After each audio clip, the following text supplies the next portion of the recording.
belter. This is going to be an absolute belter, and we are on. Hey guys, how you going? So now BK Sport, we are live as the Canterbury Bulldogs are going to be taking on the Manly Seagulls in a game that, look, pre-round was looking like it was going to be the game of the round, but we have had plenty of good games actually so far this round that you could claim that. Obviously, Storm Roosters was a great one with 34-30. Cowboys Dragons was a shit-house one, but it was close at the very least, 38-32 to the Cowboys. Eels Broncos to me is probably going to go down as the game of the round with that 22-20 win. Obviously, the Titans getting a massive upset yesterday. The Panthers slapped the Tigers and the Sharks. That was a really boring game, but at the end of the day, it was very close, 14-12 to the Sharks, and currently the Raiders are beating the Knights 32-18. So, look, it would have to be an absolutely stellar game here. Absolutely stellar to be taking over that Broncos versus Eels one. But, hey, listen, this is expected to be a great game between two teams that, look, they don't like each other. The Bulldogs are in the top four. Manly are fighting for a top 8 spot, but Manly are probably in the better form right now between the two teams. And that's what's really making this interesting. That, look, since the Manly lost to the Titans 28-8 like a month and a half ago, since then, they've actually been on a really good run of form, which has been putting them back up into the fray. And I probably think right this very second, they are one of the more underrated teams across the competition. Raiders actually might score here. Out to... they are... Wow, they're going to be so close. Fit tackle. But I think Manly currently is potentially the most underrated team in the top 8, especially with the fact that they're getting Hamoli Olakwatu back today. And they do have a couple of players to come back, like Taniela Paseka and the like. So the Raiders will actually score. The Raiders will score. So they're going to be up by nearly 20 points now. They actually might be on for a 50 bomb there. But look, let's get into the two-team lineups here for today's game. The game starts in about half an hour's time. So obviously hit that like button, subscribe if you are new around here. And we are well and truly entrenched into the back part of the season now. And every win is very important. Now the Bulldogs, they come to this game from 3rd position, whilst the Manly Seagulls come into this game from 8th position. They would be very grateful, actually, the Bulldogs, for that Titans win over the Warriors yesterday, because it meant that and the Storm as well. Both those teams would be very grateful the Titans won, because it kept the Warriors away from being equal with them. Now, this is at Allianz Stadium in Sydney, which is not usually the home game of the Dogs. Usually they play out of a core stadium, or obviously Belmore very occasionally. But apparently it is it's something to do with the fact that these two teams played a grand final. It's an anniversary or whatnot. So that's why they're playing at Allianz Stadium in Sydney. Someone in the chat can repeat that. I forgot what it was about, but I know it was about something like that, like an anniversary of a grand final between these two teams. Someone in the chat can let us know. Now, the Bulldogs ends Bronson Seri and Samuel Hughes, with the outs being Curtis Morin and Seteli Tupanua. You go to the fullback, which is Connor Tracy, and the wingers are Jacob Kiraz and Anari Tuala. Centres of Bronson Seri and Stephen Crichton, who is the captain. You go to the 5'8", which is Matty Burton. The halfback is Lachlan Galvin. The front row forwards are Max King and Samuel Hughes, with Reid Marnie as the number 9. Viliami, kick out Vili Bombili in the back row alongside Jacob Preston, and then Jamin Salmon is the 13. You go to the interchange, Kurt Mann, Harry Hayes, Josh Curran and Bailey Hayward, with the 18th man replacement being Jethro Renakama, who's actually been very good recently, and then Cameron Serraldo is the coach. So I'm really surprised actually that Anari Tuala is actually getting in over Jethro Renakama. I personally would have had Jethro there. I think he's been doing some really good stuff, but ultimately, Bronson Cherry comes back in, which is why Nari the Tuala's now shifted to the wing, and they've dropped Jethro. But look, the Dogs, they need to win this game. For me, this is a very, very important game to get them back on track, because ultimately, their last month and a half, last 2 months has been very debatable of what you would expect from the Bulldogs so far this season. They have been involved in a lot of controversy, obviously, with Toby Sexton and Reid Marnie and the signing of Lachlan Galvin. They have been winning games in the last 2 weeks, but also very much not so convincingly. Obviously last week they beat the Dragons 20-18.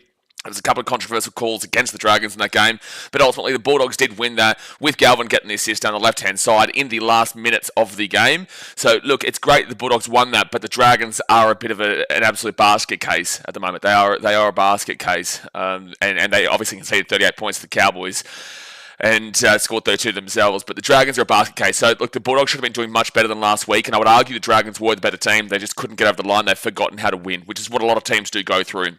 So the Bulldogs won that, and then you go back to the week beforehand, and they beat the Cowboys 12-8, but the Bulldogs had 15 errors, and the Cowboys had 17 errors. It was a really poor game from both those teams. It's just obviously the Bulldogs are a better team than the Cowboys. They just simply are. So they were able to get that win, but these last two games have not been convincing at all. Now, I will also say that when you win games that you don't necessarily deserve to win, or you just really aren't good, and you still win them, and you are a highly competitive team up the top of the table, then that is a good sign of a premiership contending team. It is that even when you're not good, you still win games. So you do take that. However, you go back to the week beforehand, and they were up 18-0 against the Broncos, and then lost 22-18. Now, Bulldogs fans will argue, yes, we had all our Origin players out, but then Broncos fans and everybody who's neutral will say, well, so did the Broncos. The Broncos had all their players out, and the Broncos still won that game. The Bulldogs just all over the shop, and I just really don't know kind of how to piece that one together, because the Bulldogs probably had a better strength lineup than the Broncos in that game, but again, that's a bit of semantics in a way. They did have players out, so there is excuses there, but it's still a part of this little 3-game stretch. You go back to that game against the Panthers, 8-6 loss. Now, that was actually probably their best game out of the last 4 games. That was probably their best game, and they lost. They lost it. But it was definitely a better performance for the Bulldogs than the game against the Cowboys where they won. It was definitely better than the performance against the Dragons. But they did still lose that one. But Panthers are obviously on a 7-game streak right now. They're playing some pretty good footy. So you can understand the loss there, and you can really appreciate how close it was. And if you watch the game, it was probably the best game of the season, to be completely honest with you. But at the end of the day, it was still a loss, and you do have to think about that. You go back a bye, and then you obviously have the win against the Rabbitohs, 24-18. It's not like the Rabbitohs are in last place. The Eels, it was 30-12. I think they were in second last at the time. And then obviously 2 weeks before that, they had the bye in between. They lost to the Dolphins 44-8. Now, that was without their Origin players. Dolphins had a few out too, but the Dogs have a lot of excuses there. Now, the point that I'm making here is that this is a very, very different kind of scenario to how they've been playing throughout this season so far. Because up until round 8, they were undefeated. And then they did actually get beaten full strength on full strength, Broncos versus Bulldogs, 42-18. But outside of that, they really were doing great, playing incredible footy up until about, round 12, where they did lose to the Dolphins, and then they did fall a little bit away. They did get a couple of wins against the Eels and Rabbitohs. But look, I just need to see them convince themselves again. I think they need to get back to playing the footy that we've seen throughout the majority of the early part of the season. They are a good enough team to be up there in the top 4. They do deserve to be where they're at, but they have been faltering of late. So that's what I would say about the Bulldogs going into this game, that there is absolutely major concerns, but they should absolutely be up for a game like this, especially considering Manly were the ones who knocked them out last season. Bulldogs had a great year. They did actually lose to Manly in like round 26, I think it was, and then they played them in the first round of the knockouts in 2024, and Manly obviously did win with that Tolotau quarter try down the left-hand side, which was brilliant. The Raiders are going to score again. They actually may be on for a fitty bomb there. They may be on for a fitty bomb.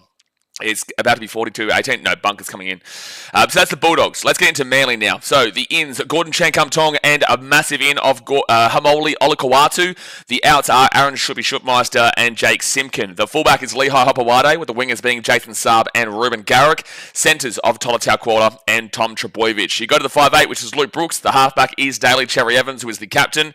And the front row forwards are Matthew Lodge and Sisiwa Takiaho. Number 9 is Jay Savunga, who's been having a really good season. And in the back row is Hamoli Olakawatu and Ben Trebojevic. The 13 is Jake Trebojevic. The interchange, Corey Waddle, Ethan Bullimore, Tolfofo Sipoli, and Gordon Chankum-Tong, with the 18th man replacement being Tommy Zalawa, and Anthony Seibold is the coach.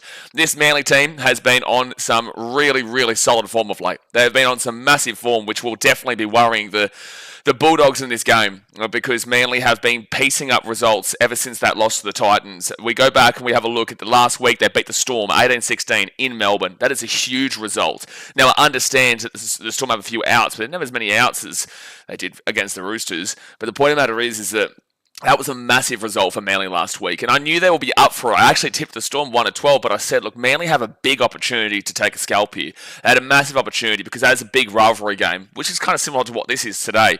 But Manly had a big scalp over the Melbourne Storm just last week, so their confidence is at an all-time high. It's not like, beating the Rabbitohs. It's not like beating the Titans. Like, it's not beating these lowly ranked teams at the end of or during the long-ended stretch of winning games. They've finished off right last week with a win over one of the best teams in the competition, who are probably still favourites to win the competition. Maybe the Raiders are now, but the point of the matter is, that was huge. They had a bye the week before that. They beat the Rabbitohs 30-12, whatever. They beat the Tigers 28-10, whatever, had a bye, but they did lose to the Gold Coast Titans 28-8, and they did lose to the Knights 26-22.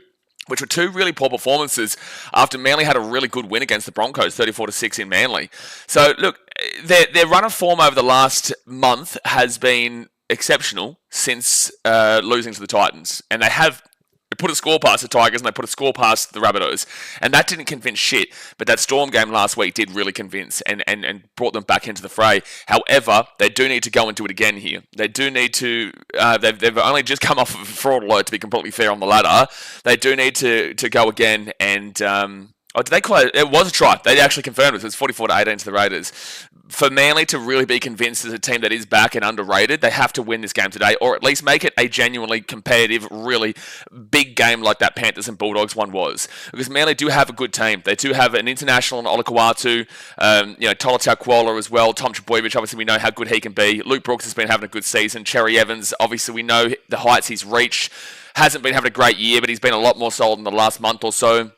And their forward pack is usually a hard-working forward pack. They're not necessarily the greatest on paper, but they usually do get a good going out of it, and they're going to need that today against this Bulldogs lineup, who are just full of absolute dogs, man. They're full of absolute dogs. So, look, who am I going to predict here today before we get into the ladder? This is a very difficult game to predict. I actually don't know who's favourites. I'm in Vietnam right now, obviously, so I don't get to see the betting odds and all that kind of jazz. I would probably expect the Bulldogs to just be favourites, maybe. I would expect them to just be favourites, but I wouldn't be expecting it to be a big blowout in the betting markets like you see with the Eels against the Broncos or Titans against the Warriors. I wouldn't expect the Bulldogs to be heavy favourites, but convincing enough, maybe like $1.80 or something like that. I do feel like this is a bit of a game for the Dogs. Yesterday, I was on the wavelength of tipping Manly, and I can absolutely see a world they come into this game and they really kick the boot into the Dogs, who have not been playing good footy lately.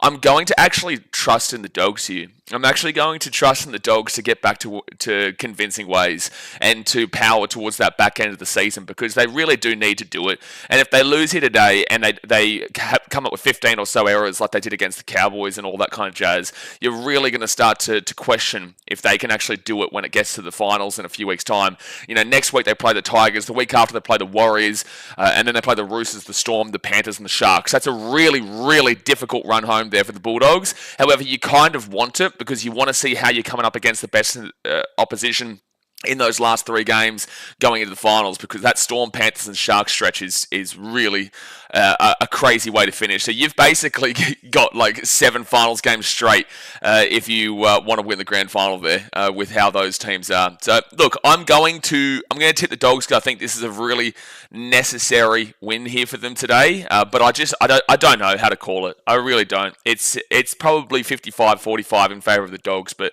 you just don't know how they're going to turn up here today. Now, in regards to the ladder, the Bulldogs, they're in third position on 32 points, equal with the Melbourne Storm, but their points differential is plus 98 compared to the Storm plus 222. So they're not going to be beating out that points differential anytime soon to the Melbourne Storm, to be fair. However, if they win this game, they would go into not equal first because the Raiders are about to beat the Knights. The Raiders are on 34 points, but they will be on 36 points, and their points differential is being assisted greatly right now with...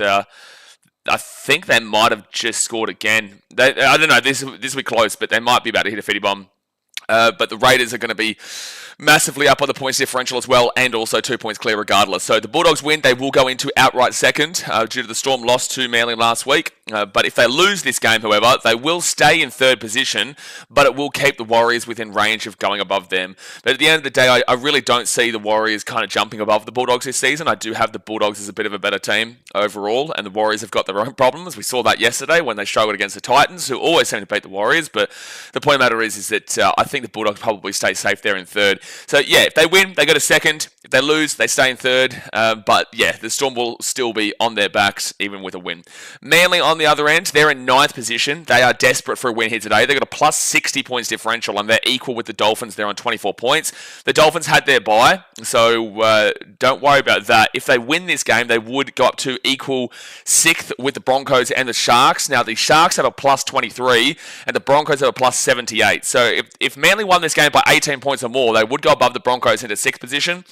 But if Manly just win this game by 1 point, then they will go above the Sharks, who points differential is not that great there for the top 8. But they would finish in 7th with a win and 6th with a win by 18 points or more.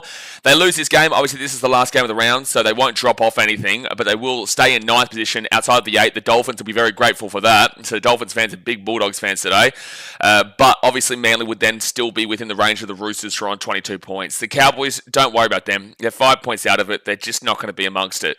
And if you watch their games, you know they're not going to be amongst it. So you don't have to worry about the Cowboys. But the Roosters are still there or thereabouts.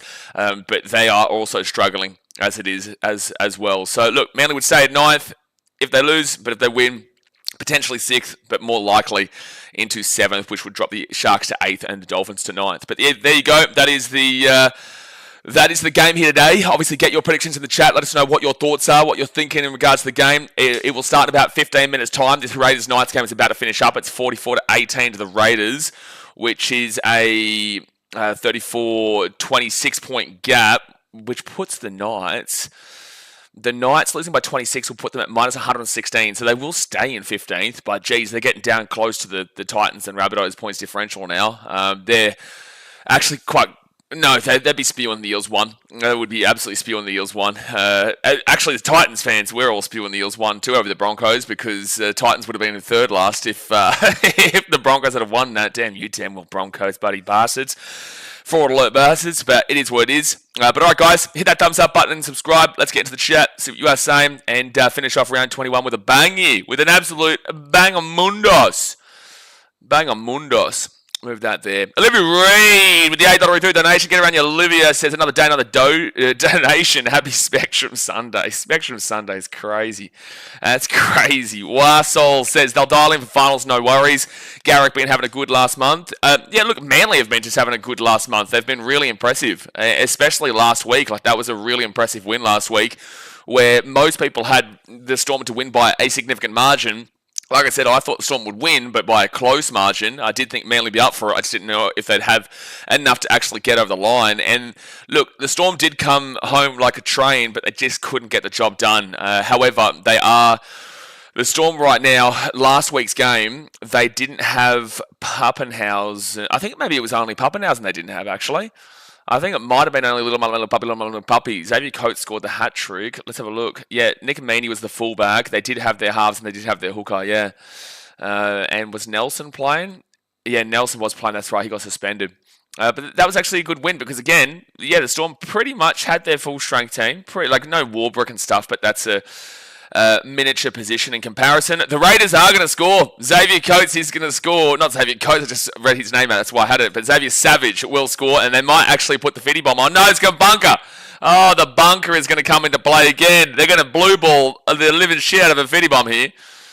But no, Manly have been playing good footy. Nate Chase's Bulldogs would have penciled this one in the calendar last year, and Manly loves spoiling parties. I'm backing Manly in today. Sorry, Daz. Look, I honestly don't think... Yeah, he's going to be offside, I reckon.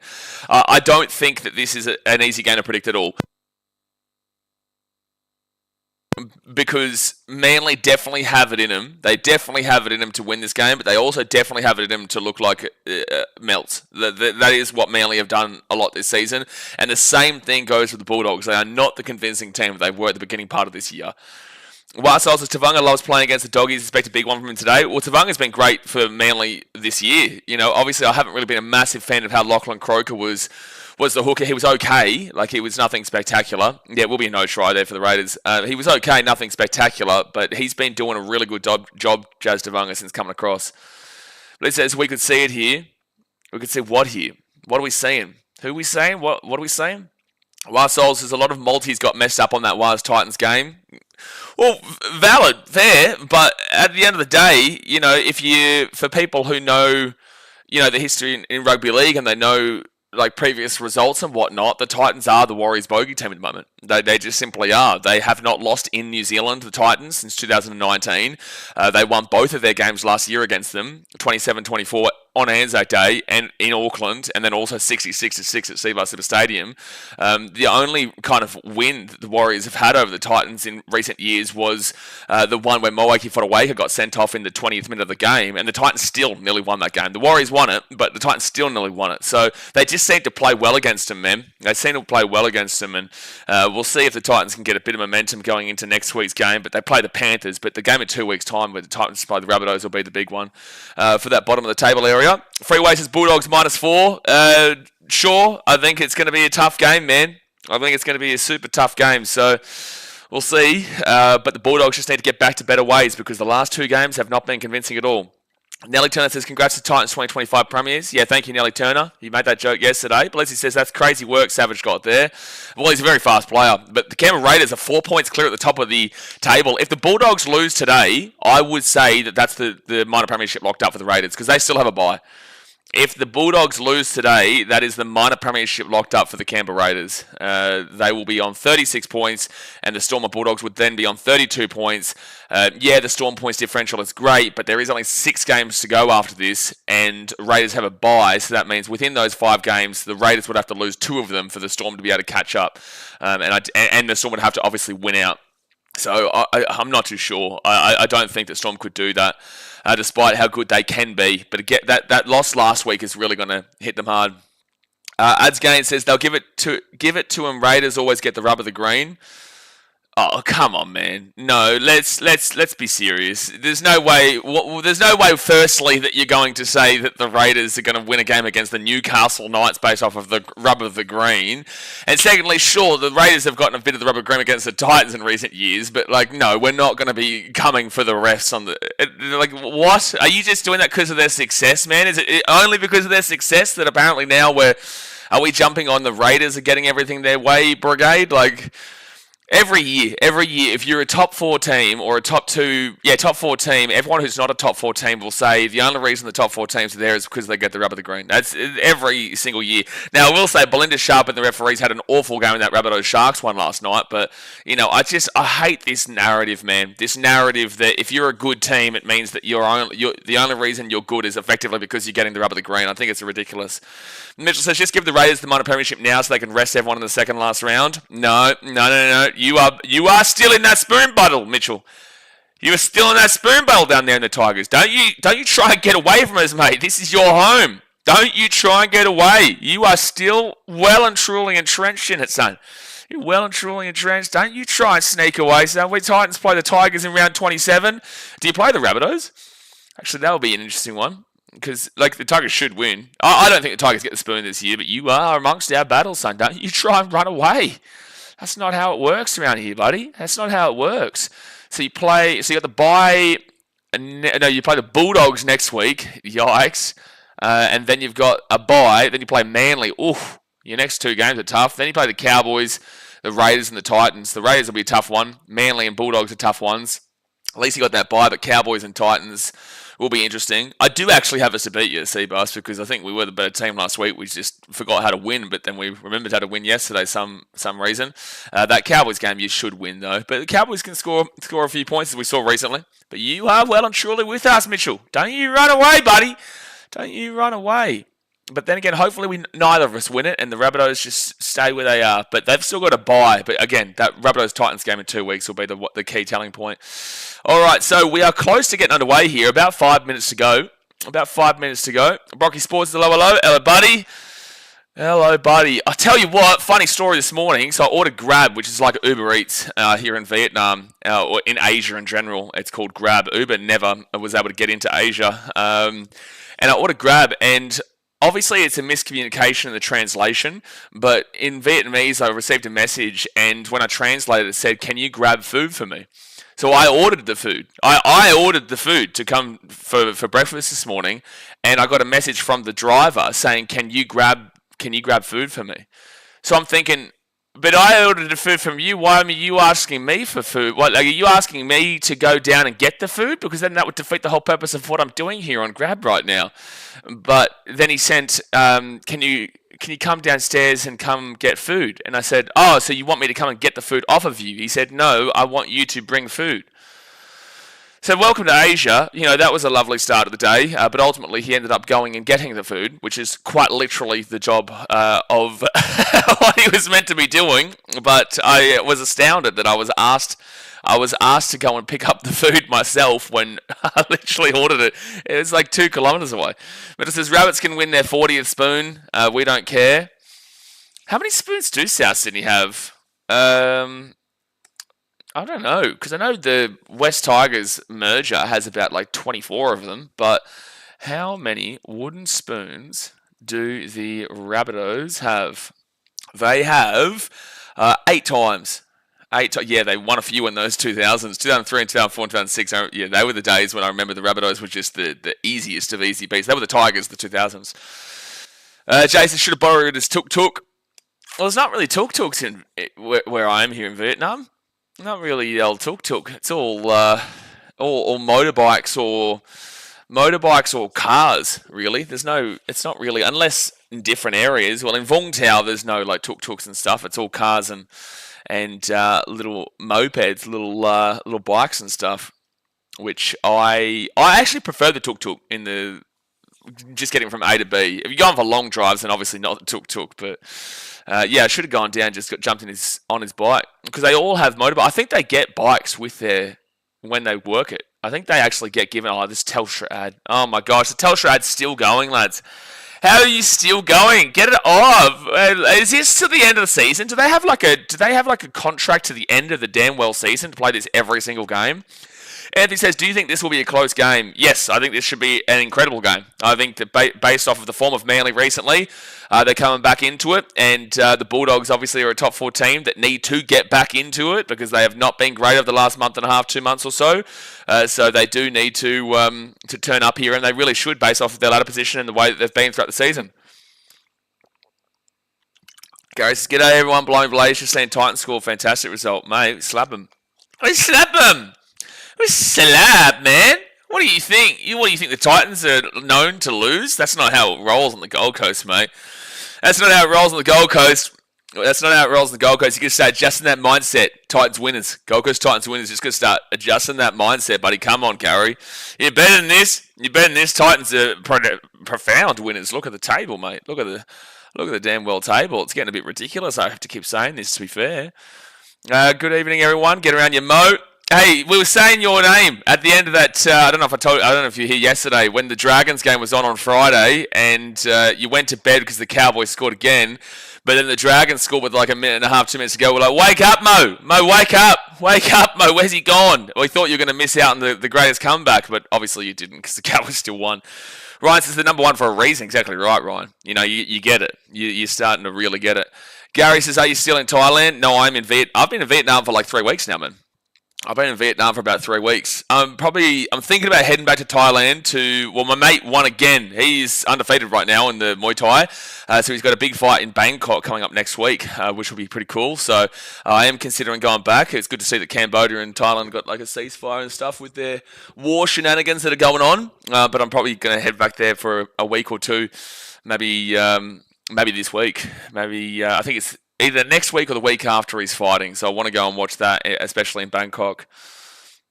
Mitchell says, over-under of 48 straight minutes of Galvin circle jerk. Ooh, we're going to go over. Oh, my, what do you think this is, Mitchell? The circle jerk is a necessity when it's Lachlan Galvin.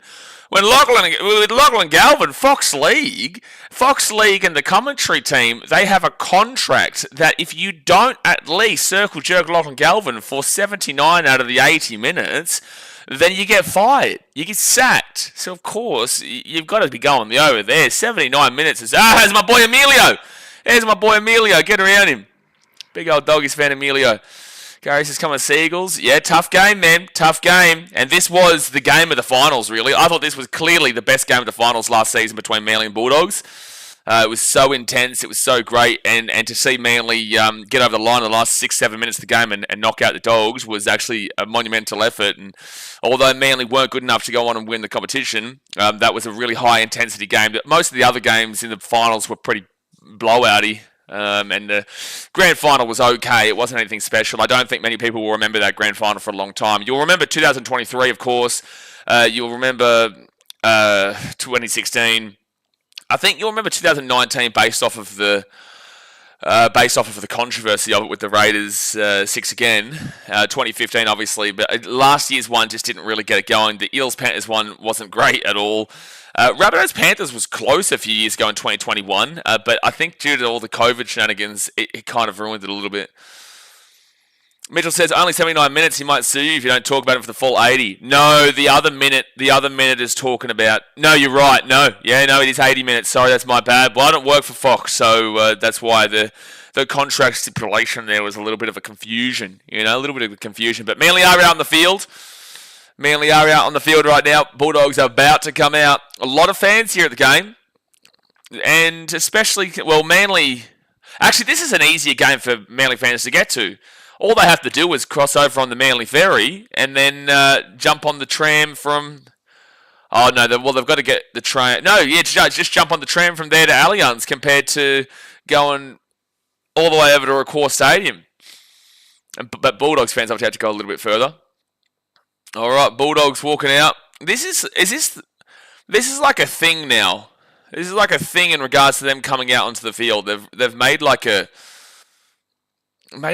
big thing about them coming onto the field comparatively, that like they let the fans actually stand in with them. I don't know why they've got a Manly fan though. So they've allowed fans to come in and obviously wait alongside the Bulldogs players there, but they've got a Manly fan right next to them, which is interesting. But sure, you know, you do what you need to do. Oh, I had the wrong game on. I had the Canberra Raiders thing on, so it's just ended. Now I've got to switch it back across.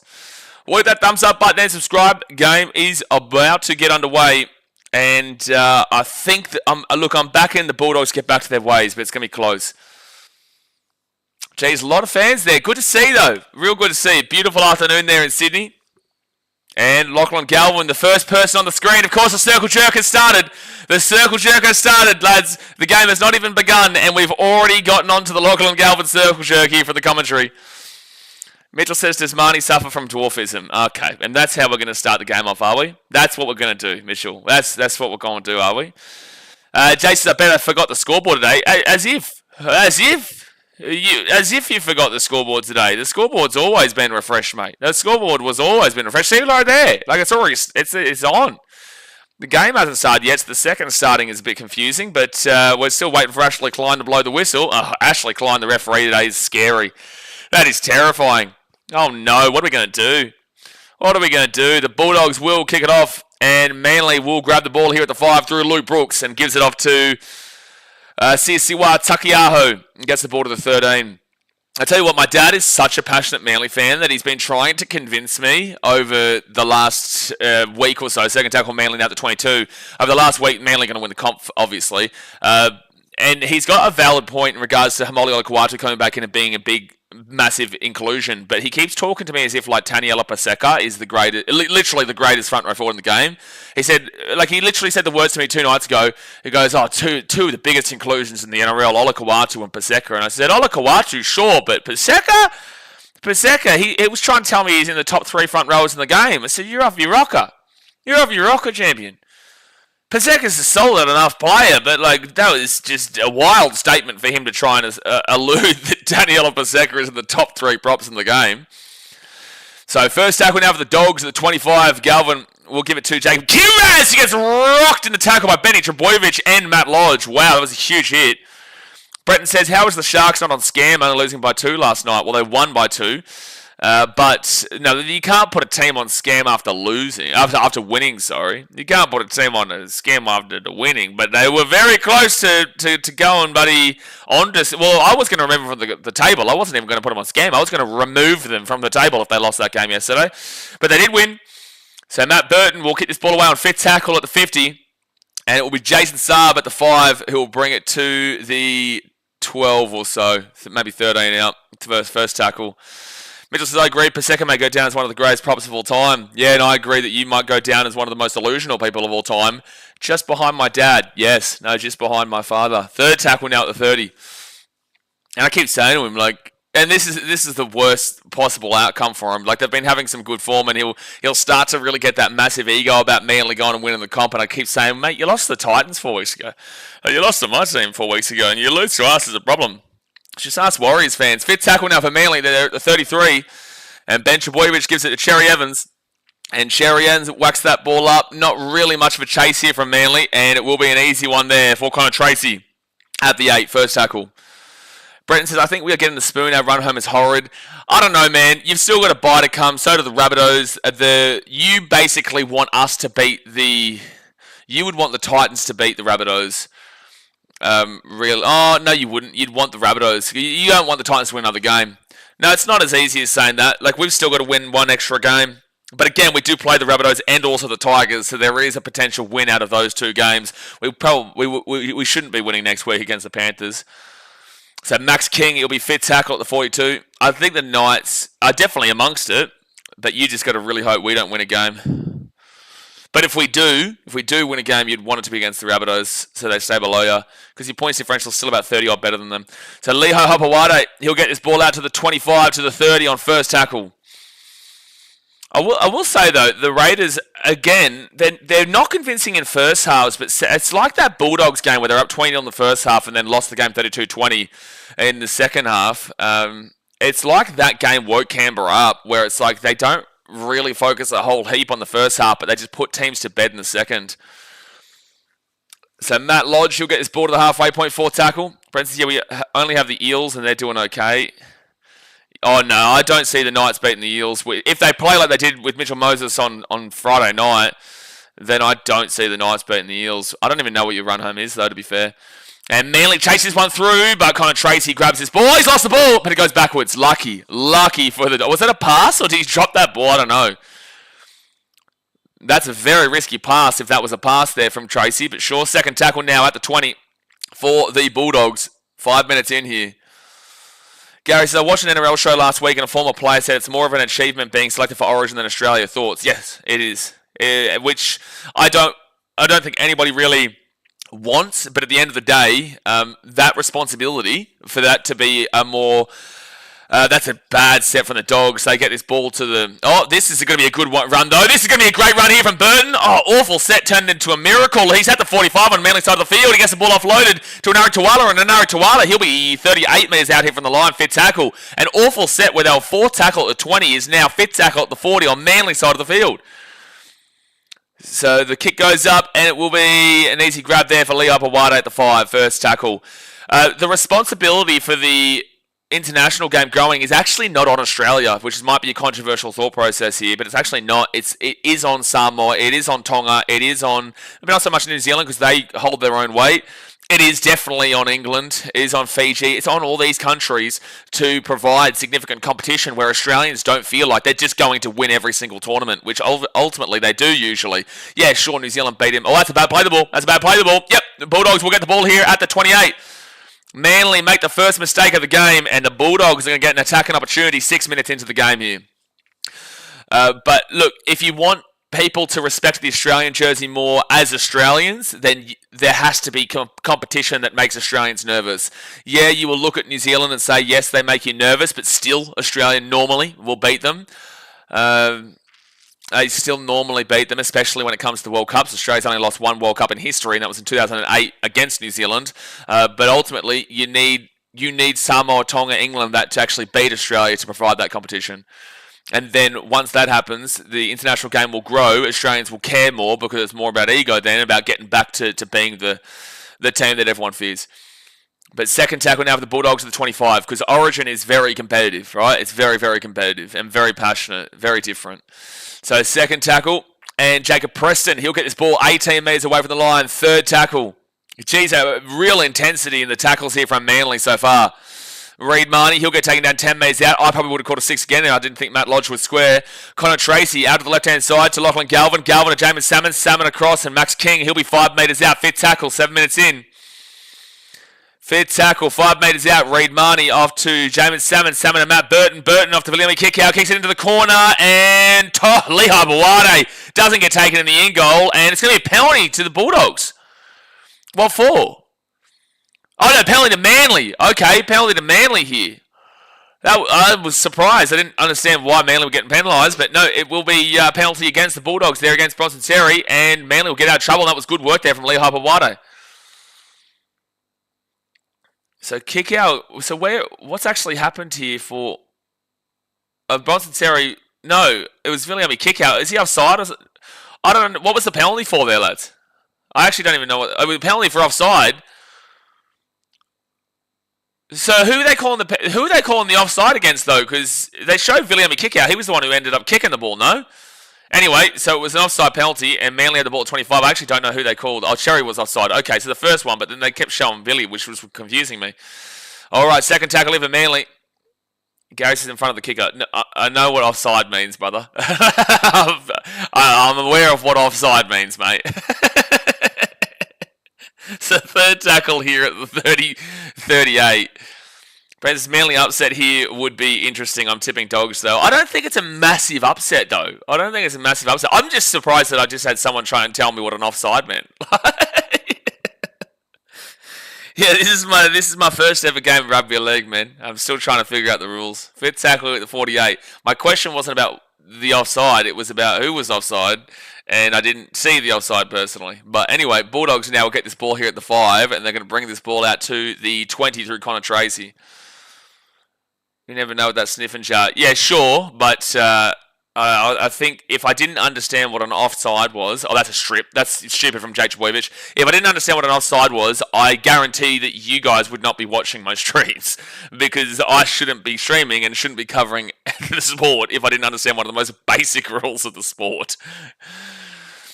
I wouldn't really call this a massive upset. I think this is a good game between two decent teams. Mitchell says Brooks is giving Galvin nightmares already. I don't even want to know what Fayunu will do to him next week. Oh my goodness me, you and your Tigers, unbelievable. Hey, did they go all right yesterday, Mitchell? How did the Tigers go yesterday? I'm obviously a new fan to the sport. Don't understand offside. I didn't watch the Tigers game yesterday. So how'd they go? Did they go all right against the Panthers? I think the Panthers are a pretty good team, aren't they? Second tackle now for the Bulldogs, and they're 24 metres out. 10 minutes into the first half here, 30 minutes to go. Hit that like button and subscribe. Reed Marnie off to James Salmon, then to Max King, and he's going to be 15 metres out. Bill's family life says you're a legend commentator, mate. Appreciate you, bro. And Bulldogs now will be 10 metres away from the line for tackle. Gary, don't take it seriously, bro. It's all just banter. So Viliami kick out. He'll be 10 metres away. And that will go. Grazmy Grass hits the grass, but luckily goes backwards. And now they go to the left, and Connor Tracy that's actually Bronson Seri, who is 15 metres away. Gives it off to Matt Burton on fifth tackle. He's going to kick this ball into the in goal. No, just outside of the in goal, but Manly will get it. Ben Trebojevic. That's a lot of pressure there. This is off to a good start, this game. Off to a good start. Mitchell said the game got cancelled between the Tigers and Panthers game yesterday. The game got cancelled for some reason. Pretty dodgy from the NRL to strip us a chance at some points. Yeah, no, that is dodgy. I swear I saw something where it said it might be like 36-2 or something, but I must be, I'm in Vietnam, mate. Maybe I'm looking at a result from 10 years ago. I don't know. I swear I saw Tigers lose to Panthers 36-2, but I must be off my rocker. So fifth tackle now for Manly at the 33. Brent says, I didn't see Tanner make many kicks yesterday. There was a flock of birds in front of me. No. He made 2 kicks. He made 2 from 2, mate. He made 2 from 2, and they forfeited the conversion for the second tries. That's why it was 10-0. So I clarified with the NRL. I got on the old ringer and asked Andrew Abdo. I said, what happened with Tanner Boyd? Like, he didn't... Why did they not give him that 2 points for the conversion? And he said they forfeited the conversion. That's why, because the bird came by and I didn't see. So that's just what happens, mate. That's what happens in the sport. Third tackle now for the Bulldogs at the 48, because Tanner doesn't miss. Brenton. Highlands fans, this is Jesus from yesterday. Yeah, you are allowed to support the Warriors because they were at home. So that is the only time that you do support that team, which was unfortunate for you yesterday. Fourth tackle now at the 42, and Reed Marnie. He'll go out to Jamin Salmon. Salmon up to Max King to Burton, and Viliami kick out, gets the off the way, Bronson Cherry, quick pass to Renaro Tuala, and Tuala is going to be 30 metres away from the line, fifth tackle. Bulldogs have gotten off to the better of the two in this first 12 minutes, and Matt Burton... And that's going to be an easy grab there for Lee Hapawade, but slapped in the tackle by Sam Hughes and Maxi King. Mitch says, must have been 2017 with that score. Maybe. Maybe. Or maybe the last 3 years. Spoon, maybe. Second tackle. So Manly now will be at the 10. Luke Brooks off to Tolotau Crawler, and he'll be at the 15. I know Bulldogs will definitely like to get into him today because he was the one who broke their hearts last year. And now Takiaho. That's a strong run. He'll get this ball outside the 20. Not a great set here at all here from Manly. Not a great set at all. Highlands fans, fraud alert is taken over. Yeah, well, if the Bulldogs win today, they'll be taking off fraud alert. And do I have Manly on fraud alert right now? No, I don't. So, but if the Dogs win today, they'll definitely be taken off a fraud alert. And now Bulldogs will be at the 15. Now bring it out to the 25, the 30. Connor Tracy gets that ball across to Jacob Kiraz, and Kiraz is going to be at the 35. First tackle. Yeah, no, Abdo. No, he was good on the phone, though, yesterday, Brenton. He was telling me, basically, that if you watched my Instagram stories, the Instagram link is in the description, in the pinned comment. If you watched my Instagram stories yesterday, we actually did the ladder predictor, and the Titans ended up coming out in 7th. So that's actually a bit of an emphasis there for everybody out there, that mathematically speaking, nobody is out of the top 8 battle right now, but realistically speaking, anyone Dragons and below is out of the finals battle. Bronson Cherry at the 30 on 4 tackle. But mathematically, you can give the Titans 48 wins all the way through, and 48 points all the way through wins. And hits the grass again. Bulldogs are hitting grass a bit today, but it's not going forward. 5th tackle at 35 for the Dogs. But like, if you make every result perfect, like even the Rabbitohs can still make the 8. It's not happening though. They will try the ball, and the Dogs will try time for the Doggies. Samuel Hughes mops up the mistake at the back from Manly, and it will be the first try of the game for the Canterbury Bulldogs. And if people are betting on the first try scorer, I guarantee you didn't have Samuel Hughes. I guarantee you did not have Samuel Hughes for the try. So Burton just whacks that ball up. There's not a significant amount of pressure. There's not any pressure at all, actually. That really should have been grabbed, but Jason Saab drops the ball straight into Samuel Hughes' breadbasket, and that is a Tiawataraidan for the Dogs. That's a bad drop from Jason Saab, man. That's a really bad drop. Really bad drop. There was no pressure on him, man. Like, there was no pressure on him at all. Nate J says, Lodge has got to hold the record for most teams played for and dumped by at the same time. Okay, so he's been Roosters, he's been Warriors, he's been Broncos, he's been Manly. Was he Tigers? No. Is it those 4 teams, or was there another team?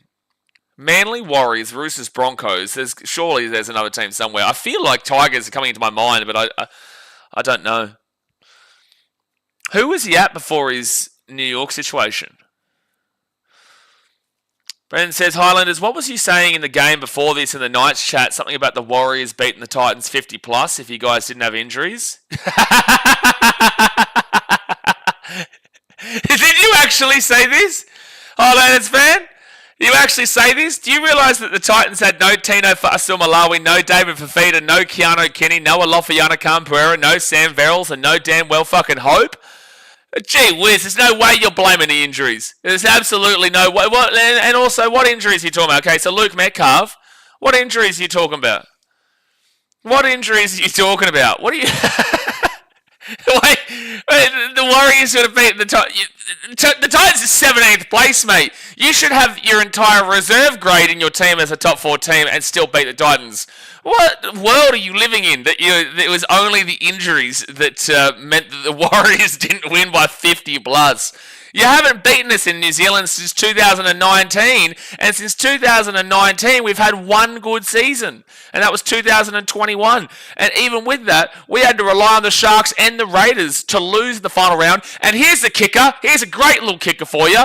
The Titans had to beat the Warriors by 11 points to make the finals in the last round of the season against the Warriors, and we won 44-0. So, like, what planet are you living on? The Warriors would have slapped the Titans by 50 plus if there wasn't for injuries. We had more injuries than you, and we're in 17th. I'm sorry, guys, I had to slap that down.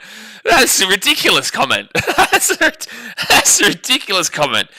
So, Manly now will kick this ball down to the Dogs 1 metre out from their own line. Elijah's played for 6 teams. What are the other 2 teams I missed? Oh, it's a huge hit from Manly to start this set off, and it's the Bulldogs' first tackle at the 12. He's on Jupiter. He's not on Jupiter. He's not even in this bloody solar system.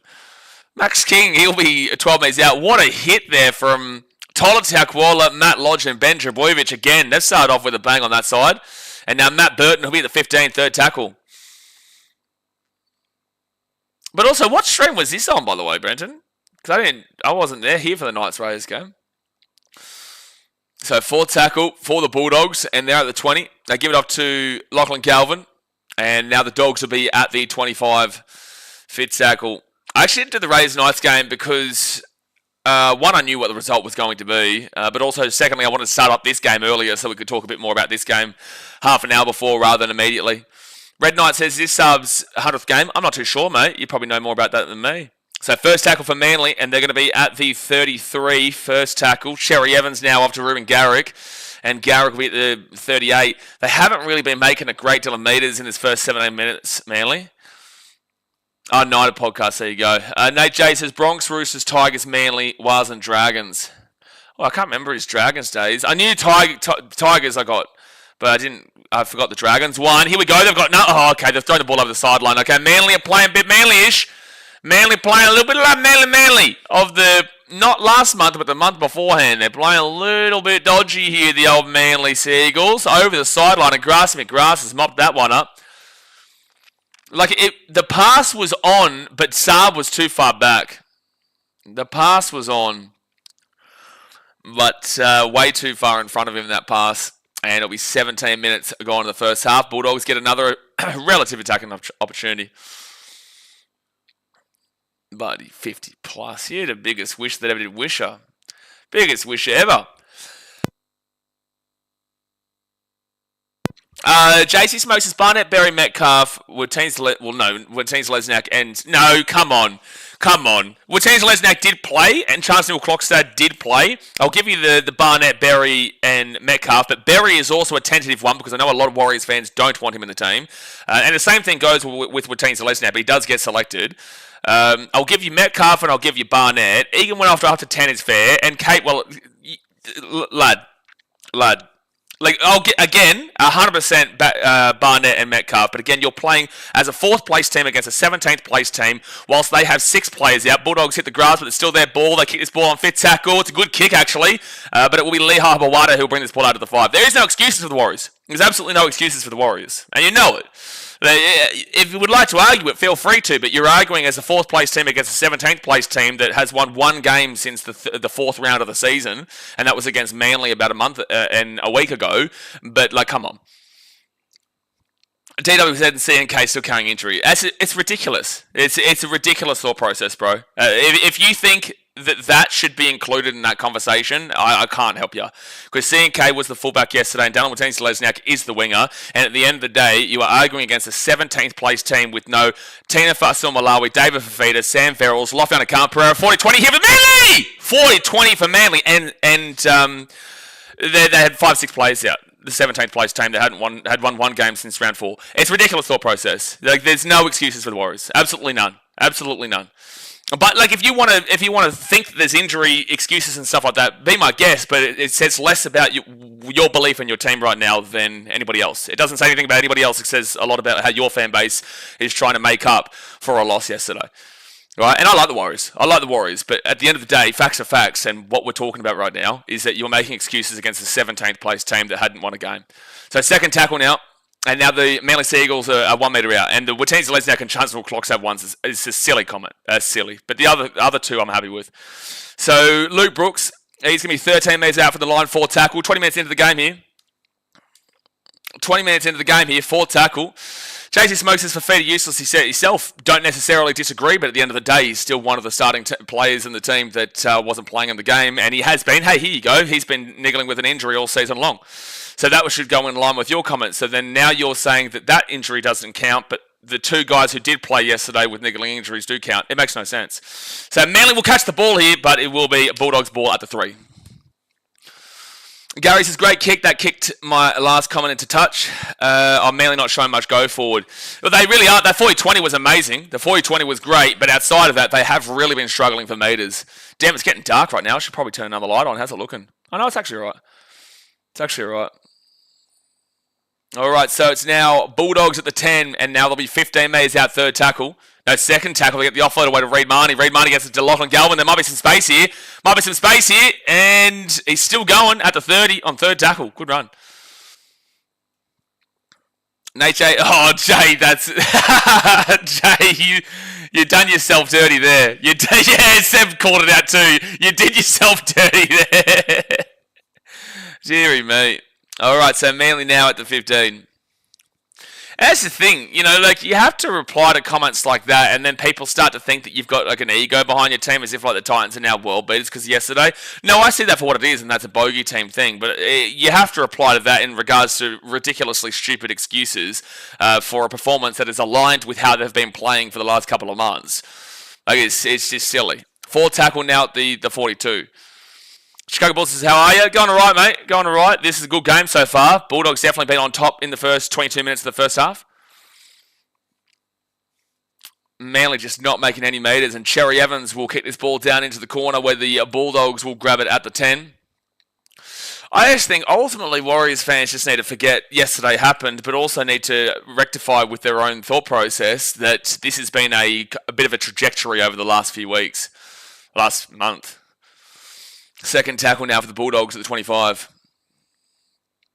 But yeah, it's not like a gotcha with the Fafita thing. Like, I'll openly admit that I don't think he's been great for us.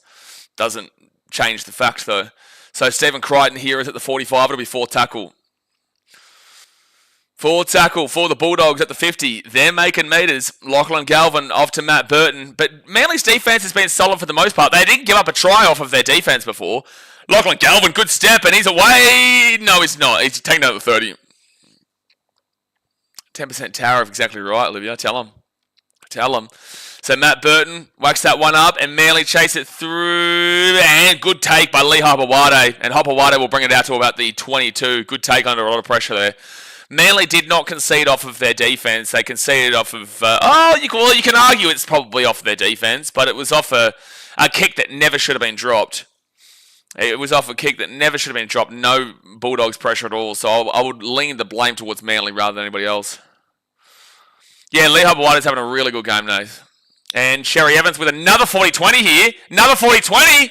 No, it won't bounce over to the sideline though. And Connor Tracy will bring this out to the 35 on first tackle.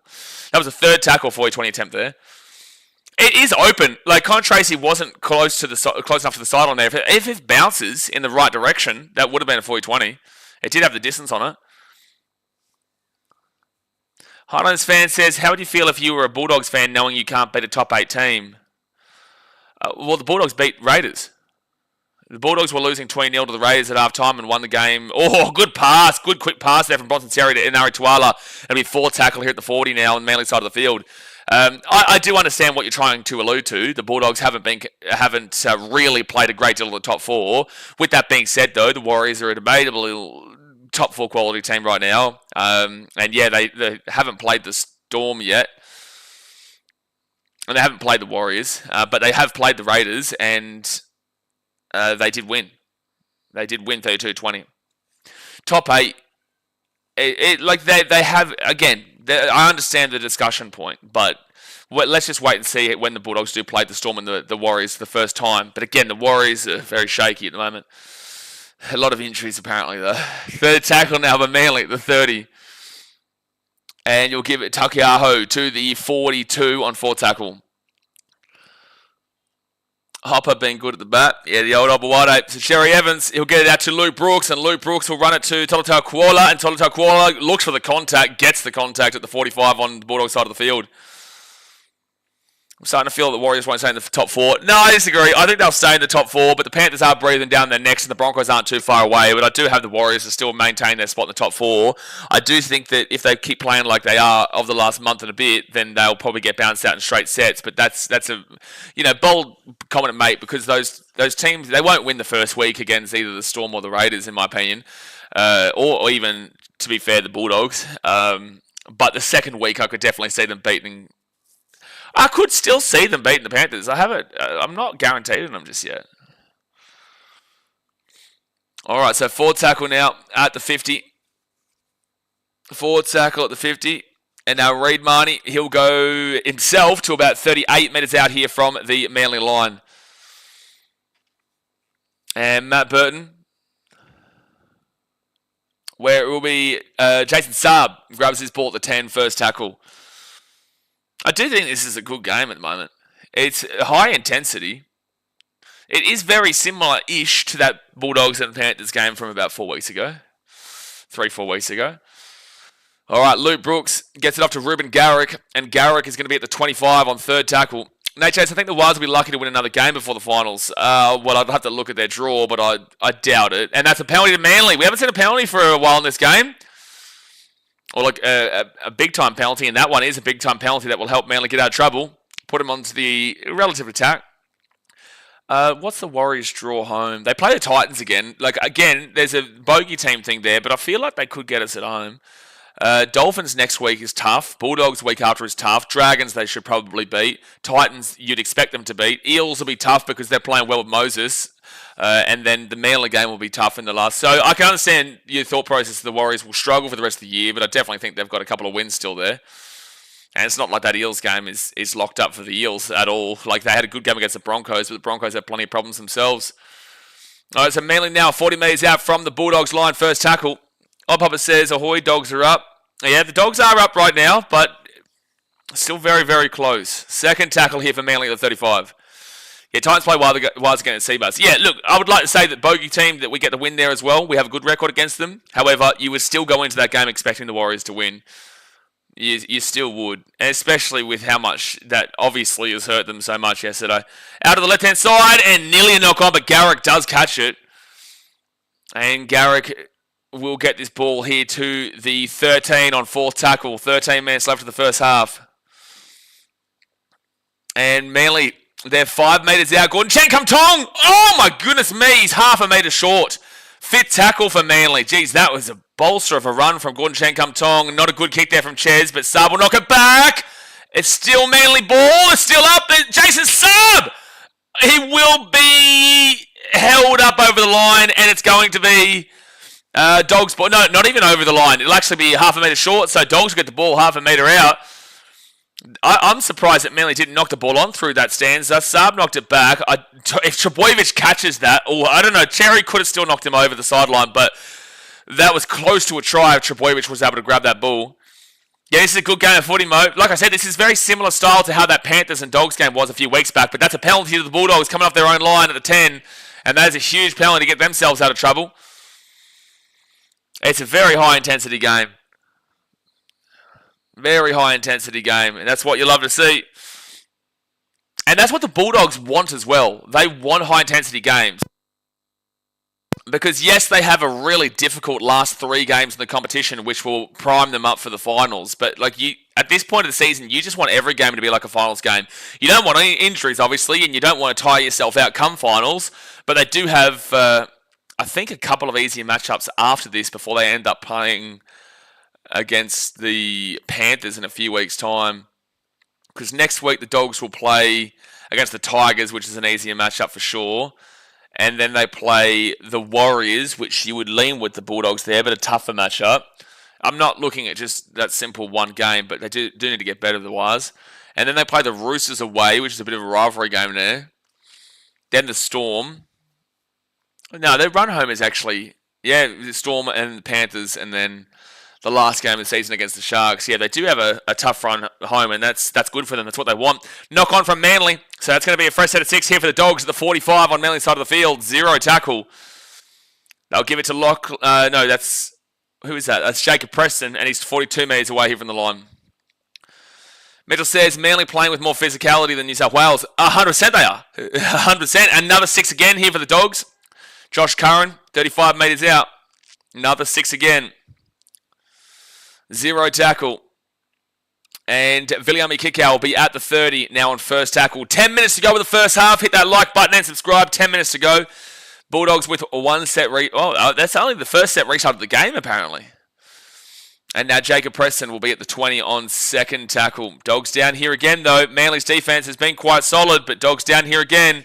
Dogs' attack has not been fantastic this season, but their defense is the best defense in the competition. Third tackle now for the Dogs, 15 metres out. They roll it back to Reed Marnie, and they get across to Kurt Mann, and Kurt Mann is going to be 10 metres out, fourth tackle. Your attack has not been stellar. Reed Marnie off to Lachlan Galvin. Galvin, quick passes. Crichton's one-on-one here. Jacob Kiraz. I think he scored. I think he has scored there. One-on-one, Kiraz and Lee Habawade. And Habawade, just, I don't know if he has the frame to go toe-to-toe with Kiraz there. And he does score in the corner, which is 10-0 here with the kick to come. That was quick passes, though. That was really quick passes. That was nice. So Reed Marnie off to Galvin.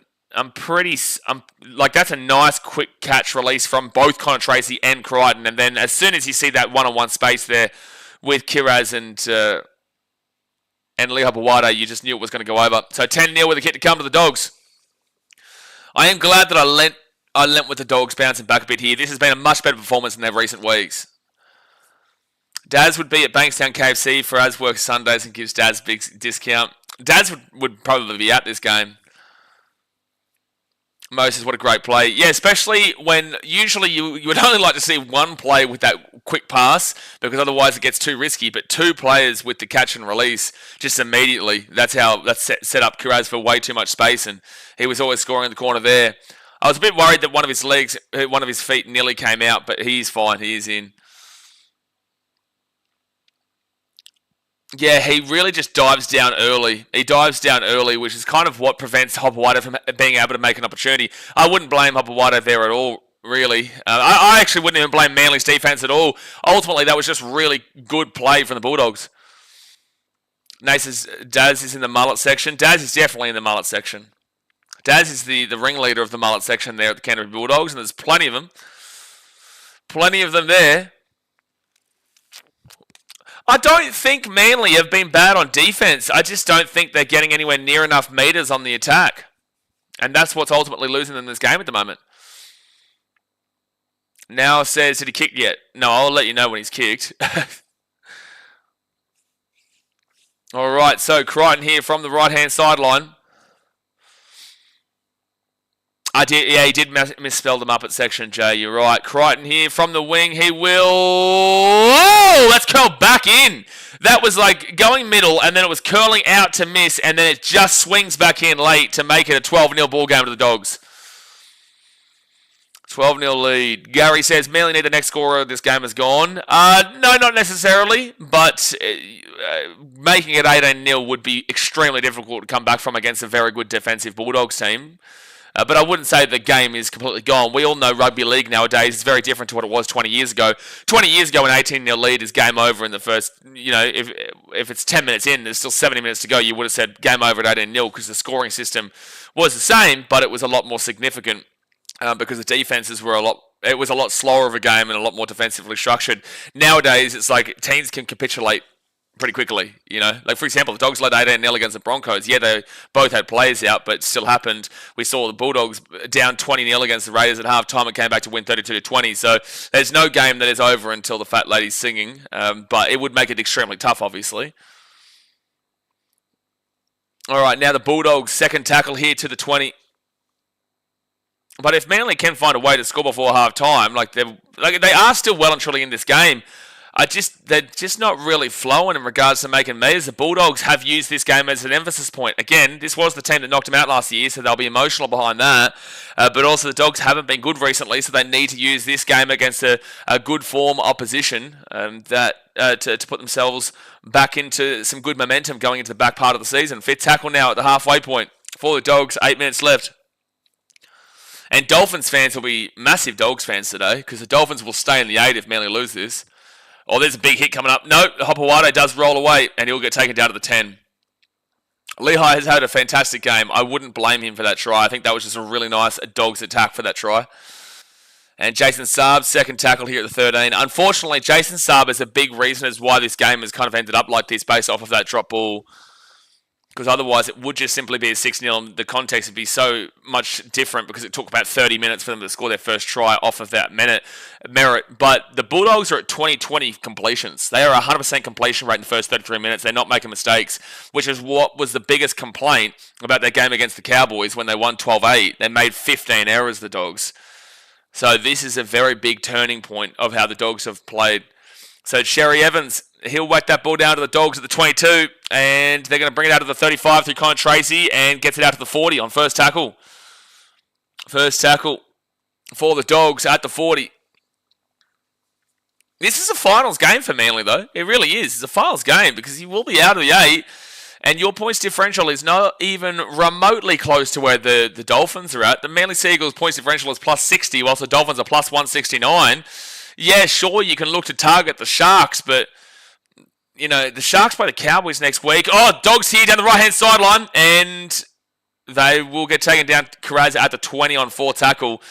The Sharks play the Cowboys next week. They were awful yesterday. They still won. But like if they put a score past them, it's going to get really tough for Manly because they've got a really, really difficult run home. They do play the Storm again.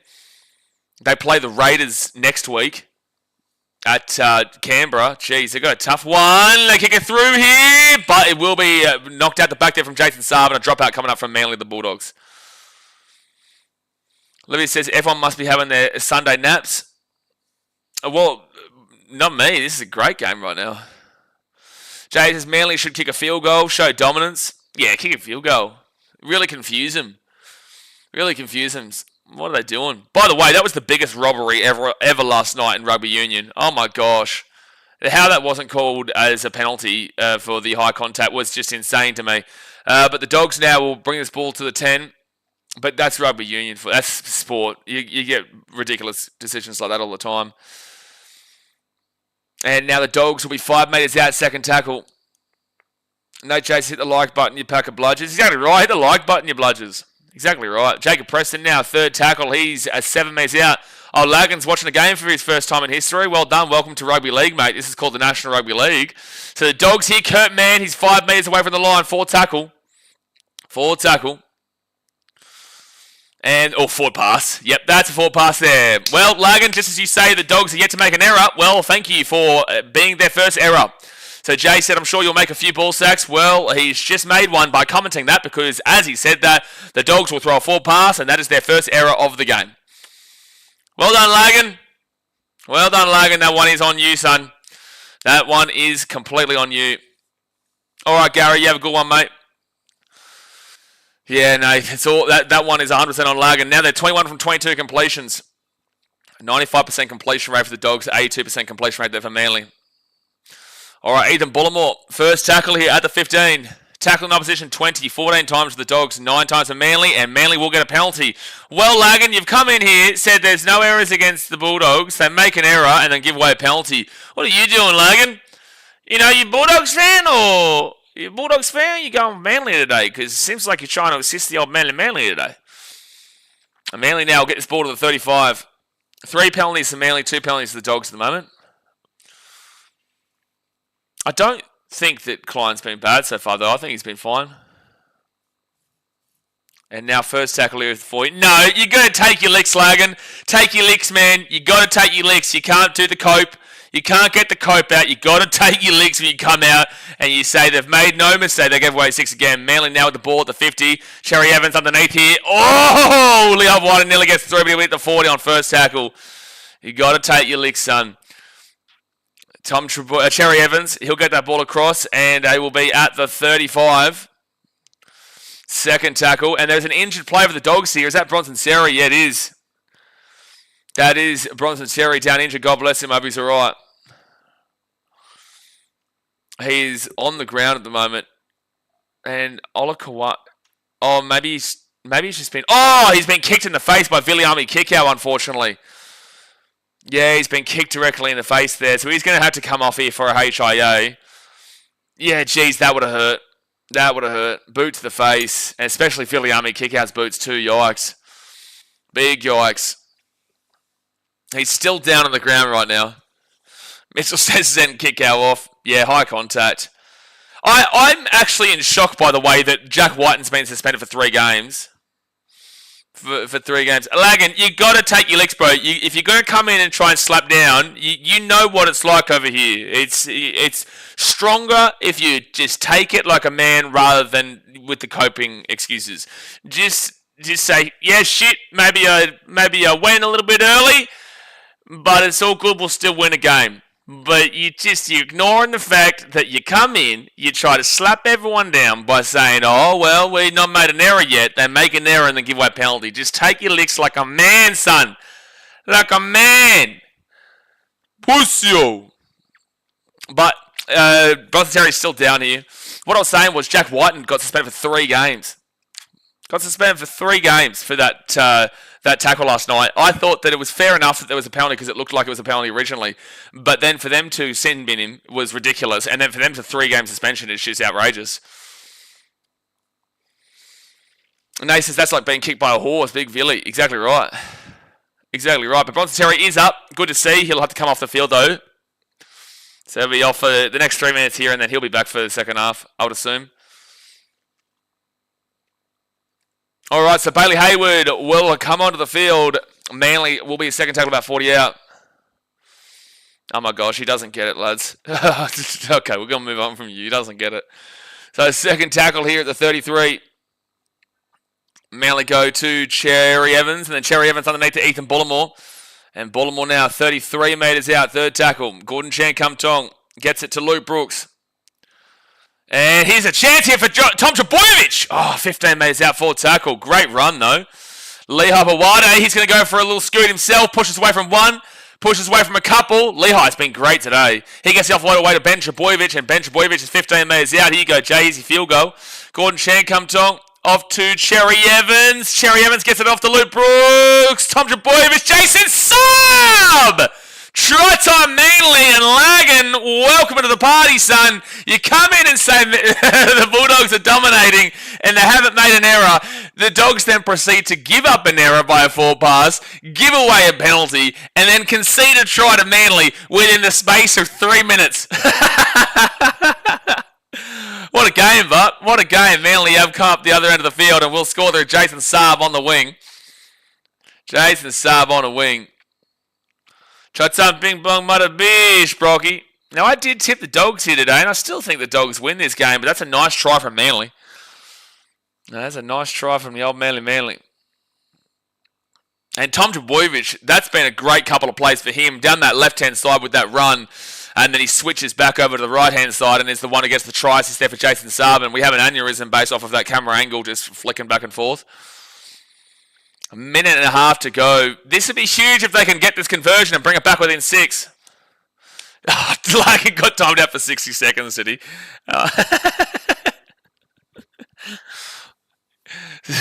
That's a really nice finish from Jason Saab, though. He cost them the early try, but that's a nice finish considering he was being pushed over. Yeah, Narutuala got done over there by Saab. All right, big conversion here from the sideline, though. Massive conversion. Ruben Garrick, difficult kick. I guarantee the Dogs will be well and truly into him from that sideline. Far right, he's 10 from 19 this season, so not a good track record. Off the post! Off the post from Garrick, and he's now 10 from 20 from the far right, so he's 50% there. Not great kicking. But, geez, that was very close to going in. It will stay 12-4 here with 1 minute to go here of the game. Well, at least Manly have shown a little bit of fight because they weren't showing an insane amount of metres, but that mistake from the Bulldogs, their one and only error in this game has ultimately cost them, where Manly have then gone up 95 metres and scored. Oh, what a beautiful day in Sydney. Beautiful day. I can feel it. I can feel how fresh the air would be in Sydney right now with that angle that we just saw above Allianz. All right, less than a minute to go here. Dogs, just don't concede again. You don't want to concede 2 tries in the last 5 when you've played as well as you have in this first half. All right, that's to Ruben Garrick, and Garrick's going to be second tackling at the 24. Maybe we do see a 2-point field goal opportunity here, Jay, for you. Maybe. Maybe we do see it if they can get about an extra 30 metres in the next 2 tackles. Now Gordon Chan-Kum-Tong off to Jay Trbojevic. Trbojevic to Cherry Evans. He goes short to Olakau'atu, and that wasn't the play. 4th tackle now at the 30. 24 seconds left here. And Ethan Bullimore is going to run this one straight up. Yeah, Bulldogs have done well defending Hamoli Olakau'atu today. So no field goal, unfortunately, Jay. No field goal for you. And Luke Brooks, 12 seconds left, inside the 40. But the Dogs will get it to 15. And you would assume this is how the half will finish up. And it's risky to be making passes like that. But sure. Anyway, that will be the half time. That will be half time, ladies and gentlemen. 12-4 to the Canterbury Bulldogs over Manly. Manly do score right on half time to bring themselves back into the game. And it's been a really enjoyable game to watch so far. Let's go through some of these stats. Obviously, thumbs up, subscribe, keep voting in the poll. Right now, the Bulldogs, they at one stage were at 90%, mind you, in the poll. They were one stage at 90%. They're at now 67%. But keep voting in the poll and let us know your thoughts about the first half. Now, stats-wise, possession, 53% of the Dogs, 47% of Manly. This is a guide. These will update at halftime, these stats, but we go through them. Time of possession is 15 minutes and 59 seconds there for the Dogs, with 14 minutes to Manly. Not a great deal of stoppages in play in this one. It has been really good. Now, completion rate, very good here for the Canterbury Bulldogs. 95%. They're 22 from 23. If it wasn't for Lagan, they'd be at 100%. But 95%, 22 from 23 is absolutely exceptional. That is near enough a perfect half. It's not perfect, but it's near enough to a perfect half there. Anything above 80% is great, and they're 15% above that. 85% for Manly at 18 from 21. That's also very, very good. It's not, up at the Bulldogs levels there, but they've still only made 3 errors in this game, which is really solid. All runs is 119 for the Bulldogs with 89 for Manly Seagulls. So they are down by 30 runs, 31 runs now, 120 to 89 on the Bulldogs, which is a significant gap there. But the run meters is 938 for the Bulldogs and 720 for Manly. So the Bulldogs are beating them out by about 218 run meters on the pure metric of what we've seen so far. But if you try to equate it and you give Manly the same amount of runs as the Bulldogs, that's an extra 31 runs. You average it at 10 meters per run. That's 310 meters. And now the Manly Seagulls would be on 1,031 run meters. So if they're getting the same amount of ball as the Bulldogs, they're actually whooping the Bulldogs in regards to the middle of the field and being up by about 100 metres on them. But that's not the case. The Bulldogs are the ones with the ball, and they are running it 31 times more, which is why they're up by 218. But it's just about trying to equal it out to see what Manly is doing with the ball, and then trying to obviously give them what it would equate out to. Now, post-contact meters is 290 for the Bulldogs and 249 for Manly. Manly probably hard metric to read, but Manly probably would be in the advantage there. If you're giving them the same amount of ball, they'd probably be around the 300 to 305, 310 mark. So it's still very, very close in regards to post-contact, but that's a very difficult metric to read. So, look, you just give the Bulldogs that 292 to 249, say that they're doing really well with it. Line breaks is 2-1 to Manly. Tackle breaks is 17-14 to Manly. And then you got the average set distance, which is 41.08 there for the Bulldogs, 34.29 for Manly. So Manly are on the underwhelming category. They're not doing too well with it. They need to be at least hitting 35 just for the bare basic marker, whilst the Bulldogs are at the very good category of 41.08. It's on the lower end, but it's still a very good category, and they are getting a good amount of meters. So 7 meters on the average set distance is pretty significant. 7 meters is pretty good there for the Dogs. Then you go to the average play the ball speed, which is 3.42 seconds for Canterbury, and then 3.3 seconds for the Manly Seagulls. I just realised I hadn't seen comments for ages. Oh, dearie me. I was wondering why there was no comments, but now I can see it. Now I can see it. But 3.42 seconds there for the Bulldogs and 3.3 for Manly.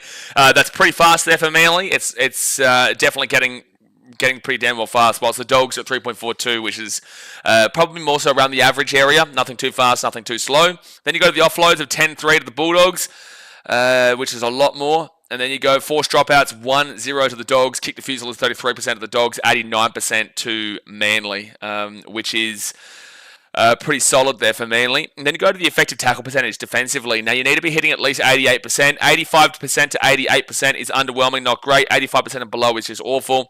88% to 90% is where you need to be, solid expectation, and the 90 plus is incredible. The Dogs are at 90.23, so they are defending at a really good rate here, which is what we're used to. Dogs do have the best defense in the competition by about 60 odd points on the Storm. They've given up 288 points compared to the Storm have given up 222 points. Now, granted, the Storm have played 18 games, and the Bulldogs have played 17 games. This obviously being their 18th, and they have given up the 4 points there, but they're still well in advance of the second best defensive team in the competition, the Melbourne Storm. So 90.23% is not a surprise, with 194 tackles made for 18 missed tackles and 3 ineffective tackles, 18 missed tackles. So 18 is actually pretty high. That is actually a pretty high missed tackle count, but the ineffectives is really low. That is extremely low. So unfortunately, they are missing a few, but they are limiting the ineffectives. So it's only 21 bad tackles through 194. That is a very good rate. Then for Manly at 86.45%, that is underneath the marker. They are not getting to the bare basic 88%. but at least they're bang smack in the middle of underwhelming and not going down into the awful category underneath 85%. 185 tackles made for 14 missed tackles and 15 ineffective. So there's the switch. So 15 ineffective for Manly, 3 ineffective for the Dogs, 14 missed tackles for Manly, 18 missed tackles for the Dogs. So Dogs are missing more tackles, but it's that ineffective that's really blowing it out here for Manly that is the real crucial one. So look, yeah, Manly not doing too well on the old defense for the most part as an effective tackle percentage. I do think in the game they've been pretty good defensively. That Bulldogs try that they scored on the right-hand sideline came from just brilliant attack and really fast-paced passing. And then the first try for the Bulldogs actually came off the back of a kick where Jason Saab dropped an absolute sitter and Sam Hughes just mopped it up and ran to the try line. So I don't actually think Manly's defense has been bad overall on the eye test, and I think they have been doing quite well, but on the effective tackle percentage, it is showing that individually they are missing a few tackles and the ineffectives are creeping up on them. Errors-wise, 4 errors for Manly, 1 error to the Bulldogs. That is actually not that bad for Manly. Anything under 5 is actually pretty good. The Bulldogs, incredible. 95% completion rate and only 1 error is really good stuff. So they'd be very, very happy with that one. And then you've got penalties conceded of 3-2 against the Dogs. Ruck infringements is 1-1, and then on reports is 2-0 against Manly. So you look through these stats, and Manly are actually doing pretty well, despite the fact that they are down 12-4. The Bulldogs are playing a really good game of footy for the most part as well. It's unfortunate that their 1 error is ultimately what led to Manly getting their first and only try of the game so far. Both completion rates are good.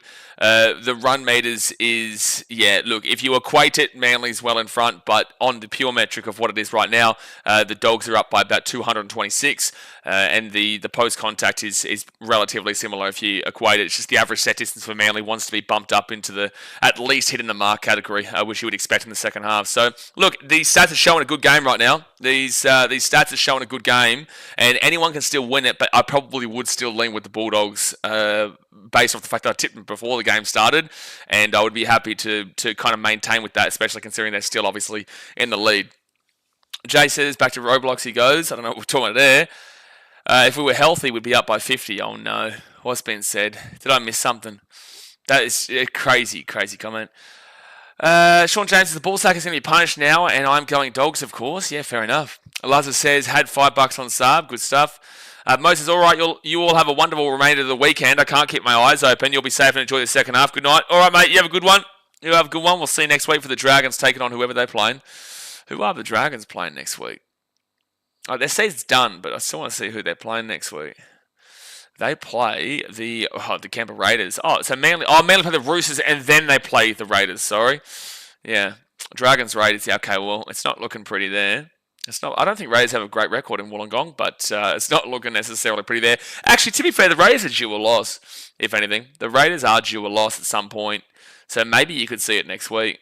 What's the Raiders run home?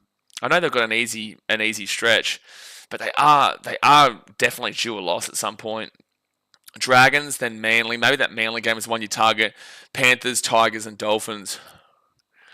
I'm going to make a call here and say the Raiders either lose to the Dragons or Manly. I might even go an upset and say the Dragons get the win next week. I don't know. I just feel like the Raiders are due a loss, and it will come in the next 2 weeks. And then they have their final bye in round 24. James, where are you at the moment? I'm in Vung Tau in Vietnam. Vung Tau, Vietnam. Nay says, get around the Dragons.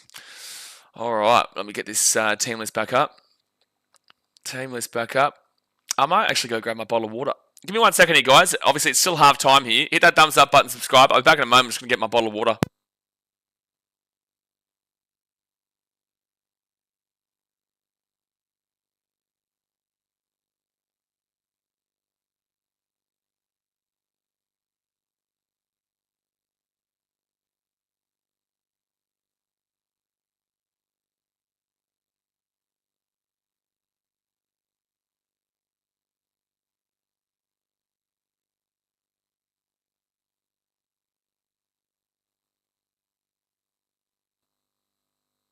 All right.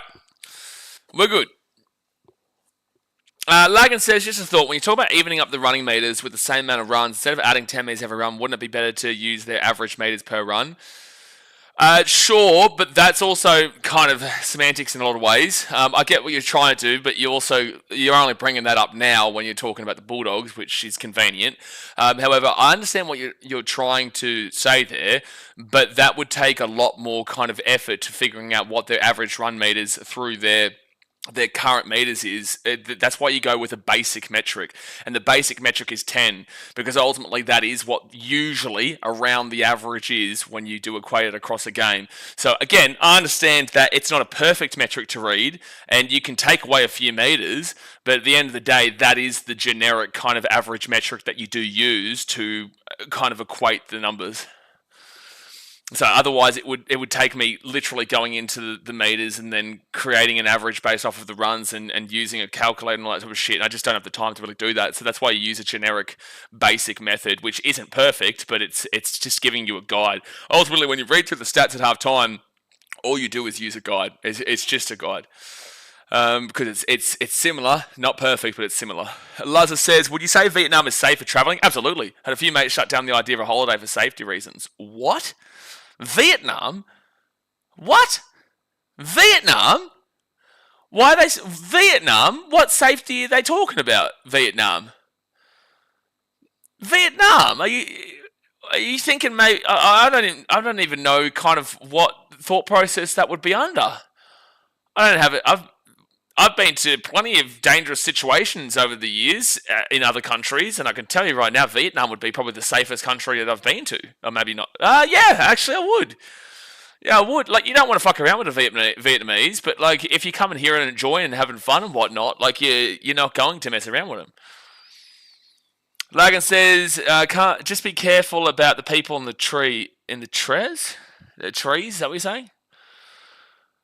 Lazar says, I think we're going to get kidnapped or something. Kidnapped in Vietnam? Is that like a problem here? I've heard nothing of this ever. Maybe I don't even know. Definitely not where I am in Vung Tau. No way. Is kidnapping a problem in Vietnam? I've never heard of this. Citizens... Okay, here we go. Citizens advised to remain alert to risk of kidnapping for ransom. Recently, this was in March 14th this year, so okay, there must be something about it. But anyway, I'm here, and I haven't seen anything like that. Recently, despite the police intensifying efforts to... By the way, it's half-time, guys, that's why we're talking about this. Despite the police intensifying efforts to combat cross-border kidnapping and human trafficking, the circumstances continue to be challenging. Ho Chi Minh City Police have recently received... Is this locals, though, or are we talking... Are we talking tourists and stuff? Anyway, long story short, not at all, mate. Like, there is no safety concerns here that I've seen. Again, don't do stupid shit, but that's just basic. Big says, wait, if Manly lose, we don't make finals, right? Mate, there's 6 games to go after this, and they'd be literally still equal with the 8. There's still 6 games to go after this. Now, does anyone think go over 40.5 points? I personally wouldn't. Sure, it's a possibility, but the Bulldogs are a very good defensive team, and Manly are performing at a pretty good rate for mine in this game. And they've also only given up 338 points. Like, the Bulldogs are the best defensive team with 288 against them this season, but Manly aren't too far behind them on 338. Like, Manly actually are the second best defensive team coming into this game, but they're 1 game behind the Panthers and also the Storm, so they're probably going to be the 4th best defensive team by the end of this game. So that should tell you this is a defensive-minded game rather than an attacking-minded game. Manly are out in the field. For the second half here. Casey says, anyone know the most games won in the season by a team in the NRL? Tried researching it but can't find an answer. Probably like the Panthers a couple of years ago, to be fair. Maybe like a 2022 or 2023 Panthers. Maybe 2022. Shit, I can't remember. Maybe 2017. No, I don't know. It'd be pretty easy to find, though. It'd be pretty easy to find. Yeah, that's just... by the way, that Vietnam question threw me. Like, this place is safe as, in my opinion. Sean says, fuck around, find out in Asia, just like everywhere. Correct. Absolutely. As long as you're just a normal human being, just enjoying the history and the food and the people, and you're respectful, you'll never really have a problem. Like, sure, like if you go to parts of Africa or parts of South America and even, I guess, parts of Asia, and even if you are nice and respectful, sometimes you can come into trouble. But at the end of the day, like, things can happen, but it's not... Don't believe all the media. Like, don't believe all that shit.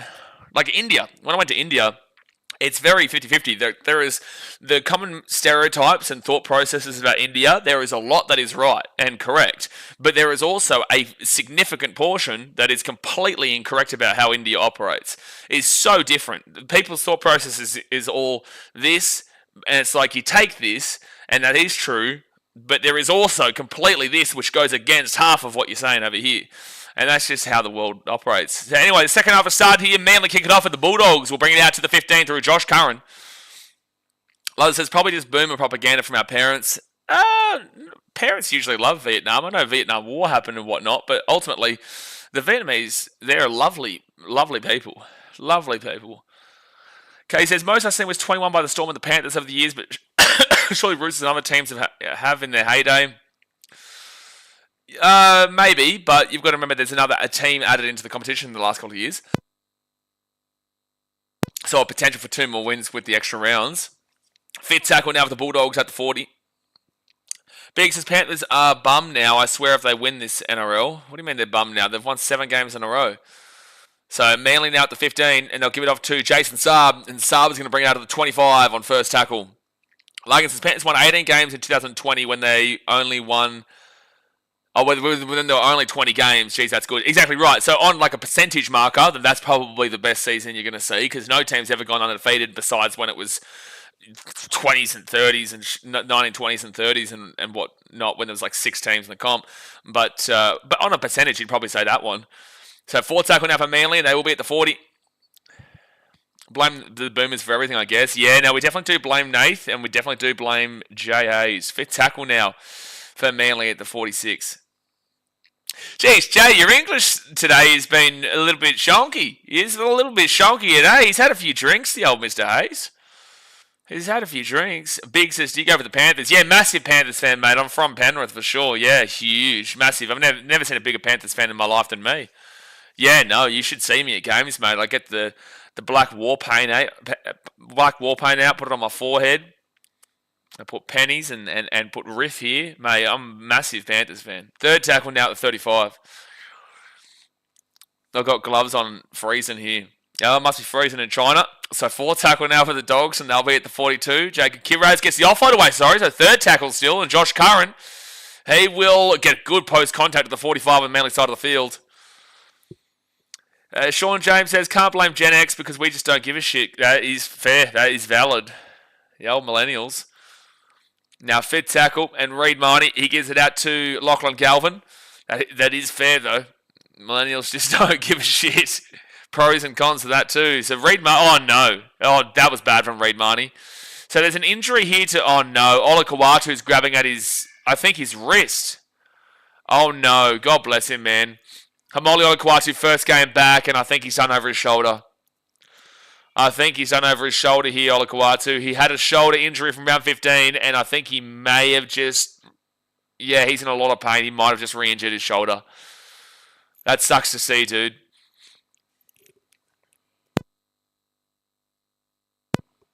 $15 games, 5 tries, 4 try assists, and average run meters of 120 for Ola Kawatu this season.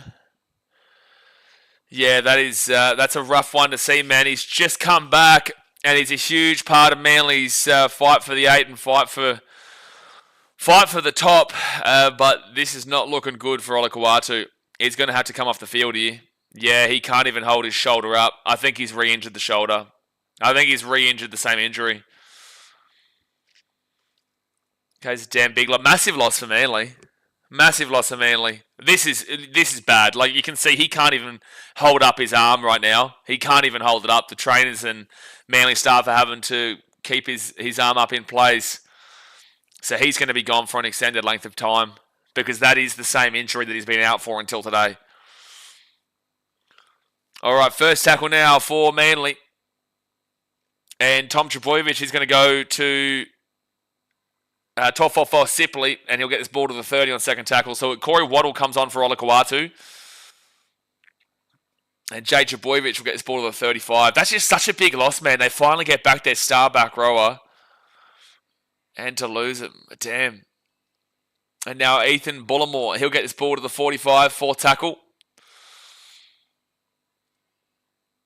And Manly will get Gordon Chan-Kum-Tong inside the attacking half. Gets the offload away, Jake Trbojevic, though. He just keeps fighting. Chan-Kum-Tong's been good today.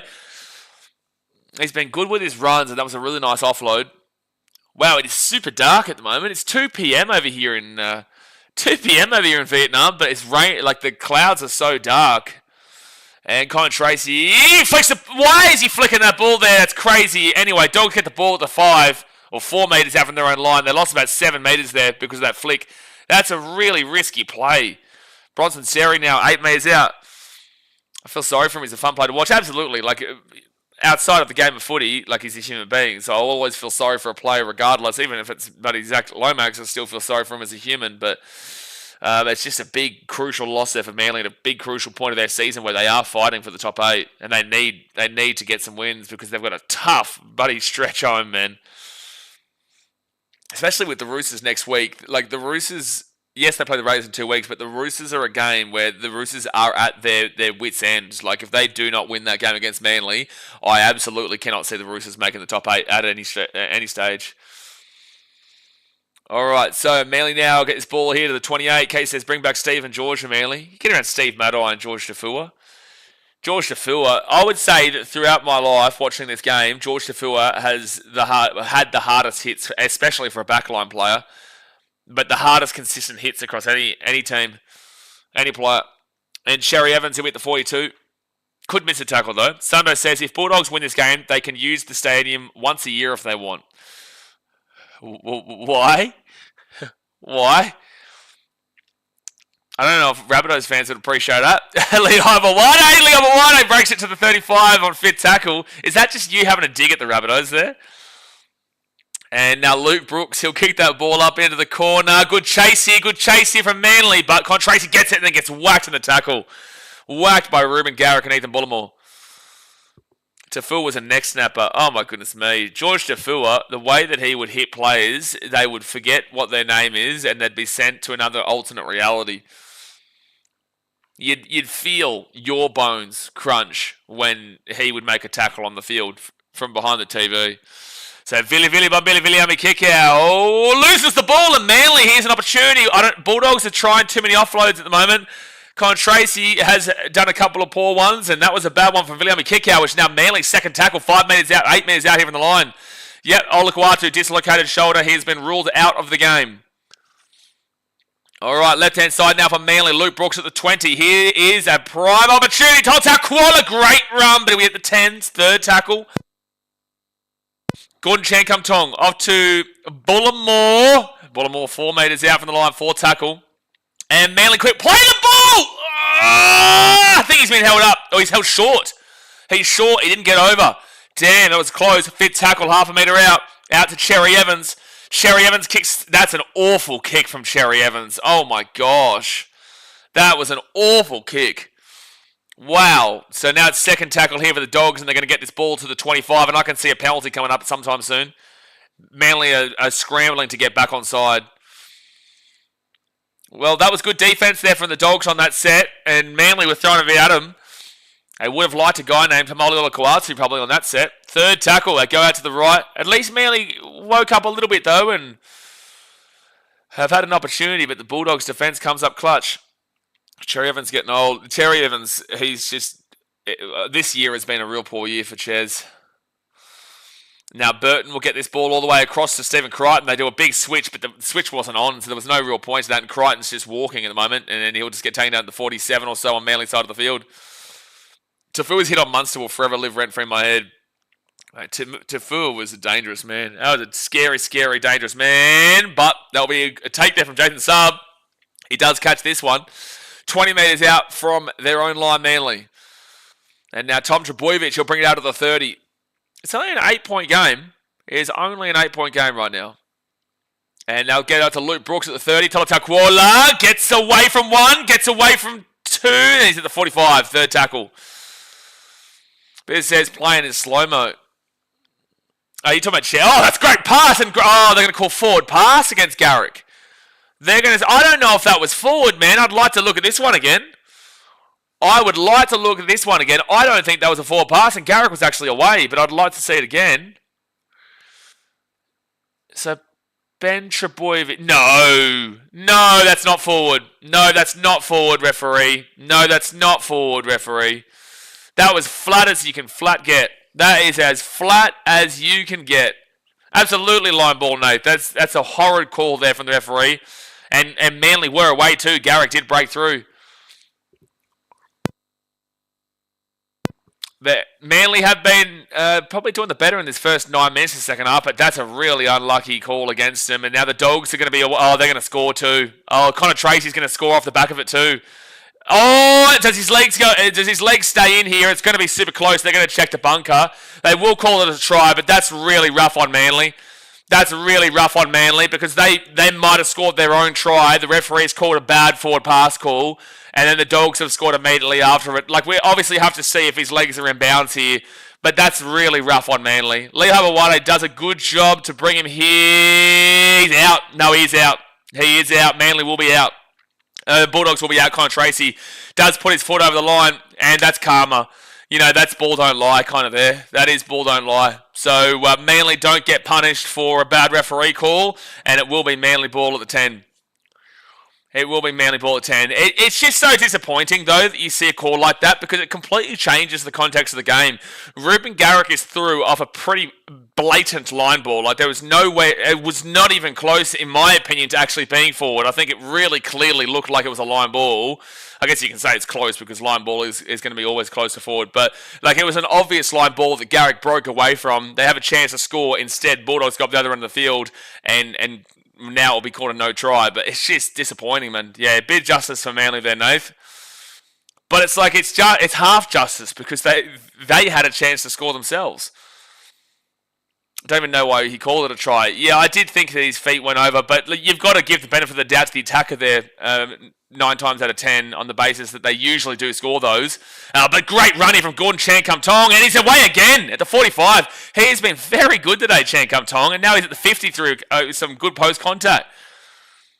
Jeez, Chan-Kum-Tong has been having a stellar game. Luke Brooks back to Ethan Bullimore. Very slow play the ball and very slow attack just then. 30 minutes to go here of the second half. 10 minutes gone. Hit that like button. Subscribe if you're new around here.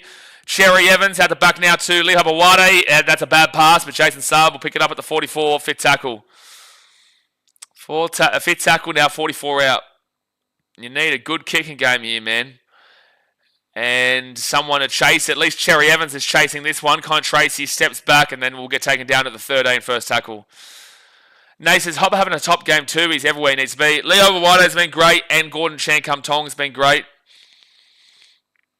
Overall, I really can't fault a great deal of Manly's performance, but they just haven't really had the attack in them because the Bulldogs are a very good defensive team, and you've clearly seen the Dogs just scramble, and they're very good at the defense, and they're just unfortunate with that Jason Saab drop ball early doors. Otherwise, it would be a 6-4 game right now, Bulldogs. 4 tackle here at the 33. Bailey Hayward off to Kurt Mann. Kurt Mann to Galvin. Galvin to Viliami Kikau. And Viliami Kikau is going to be 38 metres out fit tackle. Bailey Hayward. Oh no, bad pass. Quick pass back to Lachlan Galvin. They'll actually get a kick away here. They will get a kick away. Very lucky though. The ball seems to be hitting the grass a lot for the Dogs today. Like, they're not making the error, but like it's hitting the grass a lot. Way more than you would expect. It's like the attack is just not on the same level thought process about what's happening. So second tackle, so many broken down attacks for the Dogs. Tom Trebojevic to the 30. This is a bit of a weak set here. They look like they might be getting a bit tired, Manly. Tofofa Sipley to the 40 on 4 tackle, and their field position has struggled. But again, they probably have been the better team for the most part of this second half so far. So let's go Manly. Yeah, long way to go, mate. Only 8 points. And Tom Trebojevic to Luke Brooks. And that's a pretty... Oh, well, at least we'll find some grass. And the Dogs will bring it out to about the 30. So it actually ended up being pretty good for the Dogs there. Not a great kick from Luke Brooks. Found some grass, but Manly weren't even close to getting that ball. And now Anaro Tuala at the 35, second tackle. Still surprised that he got the start over Jethro Renakama. I would have selected Renakama over Anaro Tuala. Third, no, gets the offload away there. Bronson Terry to Bailey Hayward, and Hayward will be at the 50 on third tackle. Now, so these little discrepancies from a Bulldogs will hurt them eventually, I think. Maybe not today, but overall, yeah. Oh, he's lost the ball. He's lost the ball there, Kurt Mann. So it's going to be Manly ball at the 45. Well, the Bulldogs are allowing Manly back into the game. It's just if they can take the opportunity and capitalise on it. But the Bulldogs are allowing Manly back into the game. Levi says Manly need to stop these offloads. Manly need to stop the offloads? Why do Manly need to stop the offloads? The Bulldogs have been offloading the ball too much here today, in my personal opinion. And they had a significant amount more offloads in the first half than the Manly Seagulls did. But Manly going to get this ball hit at 45. Do you mean Bulldogs? Or are you talking about Manly? Because the Bulldogs were the ones offloading the ball all through the first half. I mean, Manly need to stop these offloads. Oh, Dogs from offloading. Okay, yeah, I get ya. Ethan Bullimore. Yeah, the Bulldogs are doing a lot of them. But I also think they're chancing the arm a bit too much, the Dogs, with those. So second tackle now for Manly, and they'll go to Luke Brooks. Luke Brooks at the back here to Lee Hapawade. Short, that's not the play. A knock-on from Manly. That's the first bad pass, first bad play from Lee Hapawade today. Like, that's not even on the Dogs. That's simply on Lee Hapawade for trying a pass that close to the line. There was no benefit to it, and he was trying to pass the ball to Kohler. You can't blame Kohler for this. You just can't. No, you can't blame Kohler for that. That is 1,000,000,000% on Lee Hapawade. So, a mistake there from Manly, and the Dogs will get the ball at the 40. 40 metres out. Beautiful Sunday night in Sydney. So, Dogs here at the 40. Let's see if they can complete this set. Been a rough start for the second half. Bronson Serry to Bailey Hayward to Josh Curran. And Josh Curran's going to be 48 metres out second tackle. Damn, they're showing Olakawatu again. Such a huge loss for Manly. Out to Burton. Burton steps again, and he's away here to 35, the 30, the 25, the 20, the 15. He'll be 11 metres out from the line here for the Dogs. Can Manly get back on side? You can tell they're tired. Man, Bulldogs will score. Jacob Kiraz. You could tell as soon as that Matt Burton broke away there that Manly, they were showing signs of being tired about 5 minutes ago, and the Dogs have been able to capitalise on that just then. Burton with a really nice step. He got all the way to the 11, and then the Dogs were just able to put them to bed in that right-hand corner. I just don't know if Manly have the attack in them, man, and I don't know if they can. Like, this is quite lethargic defence there from Manly. I can't believe all three of those players have been suckered into a step there. I can't believe all three Manly players have allowed Burton to do the same step, and then the same step, and then the same step. Every single Manly player bit off on going forward rather than acknowledging that he'd already made a step here, and then even the third guy, he's already made a step there, but yet you're allowing him to go again. Manly's defense there was poor, but then as soon as they broke through, you just knew the Bulldogs were going to score, and they did. So it is 16-4 here with the kick to come, and it comes off the back as well of that knock-on from Lee Hapawade pass to Tolutau Kuala in the line. Big says, unlucky Manly, usually a win, then lose, win, then lose. It is annoying. Well, they've won their last 3 games in a row coming to this game. They've won their last 3 in a row coming into it. But this is very, very Manly-like. That's why I still lent and trusted with the Bulldogs to win this game pre-game. Because Manly winning this would have proven a lot to me. Getting a win over the Storm last week was massive, but it's not consistent massive. It's just an individual result massive to put them back into the fray. But this is very, very much kind of how their season has gone so far. And I don't think they've been ultimately bad, but they've been they're very much so not good enough to break down this Bulldogs defence. So Stephen Crichton is 2 from 2 today. This is a big kicker to make it a 14-point game if he gets it. If he misses it, still just a 2 converted try game. Big kick here for Crichton. Just inside the right sideline, and he will get the kick over the black dot. So it is a 14-point game. 18 points to 4 to the Canterbury Bulldogs. But the thing that I'm focusing on today is not necessarily Manly. It is more so on the fact that the Bulldogs have played a much better footy than their last couple of weeks. Much better footy than their last couple of weeks. Bulldogs and Raiders will be a good game. Bulldogs and Raiders will be a good game. I'm aware of what happened the last time they played each other, but Bulldogs and Raiders will be a good game. Do they play each other again? The Bulldogs... No, they don't play the Raiders again. They only play them once this season. That's disappointing. I would have liked to have seen them again. But Warriors, Roosters and Storm coming up for the Bulldogs. That'll be fun to watch. And Warriors, Roosters, Storm, and Panthers. No, sorry, Warriors, Roosters, Storm, Panthers, and the Sharks. That'll be fun. They play the Tigers next week, which they should win. But outside of that, that's a fun finish to the season overall for the Dogs to actually see where they're at as a team. All right, so Dogs now coming off their own line. It'll be second tackle 20 metres out from their own line. Bitter says, what's the yellow tag hanging off Critter's bum? I don't know because I'm not looking at Critter's bum. I'm not going to lie to you. I don't necessarily focus on the pants of players unless we're seeing Tedesco bum action, because that happens pretty much every game. But we're also forced into watching a bit of Tedesco bum action comparatively to actually anticipating and watching it to actually wait for it to happen. But not usually a big watcher of the old Stephen Crichton bum. First tackle now for the Manly Seagulls, and they're going to bring it out to the 25, second tackle. Now it says, who scored the try, mate? You didn't say.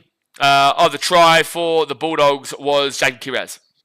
Jacob Kiraz has scored double. Sorry, my bad, I didn't say it. Jacob Kiraz has scored the last 2 tries for the Doggies. Ruben Garrick now, he'll be at the 28. It's quite the question to ask. You're exactly right, Nate. It's exactly right. Quite the question. So fifth tackle here at the 40. And Chen Kum Tong off to Sherry Evans, who will whack this one down into the 20, where Connor Tracy picks it up, brings it out to the 25, then to the 30. And, oh no, they've hit the grass, but luckily Manly doesn't grab it, and Bulldogs will be at the 35. He did say it. Well, I've said it again. First tackle now for the Dogs, Anari Tuala, and he'll bring it out to the 40 on second tackle. There's still time here for Manly, but I just don't know if they have it in them.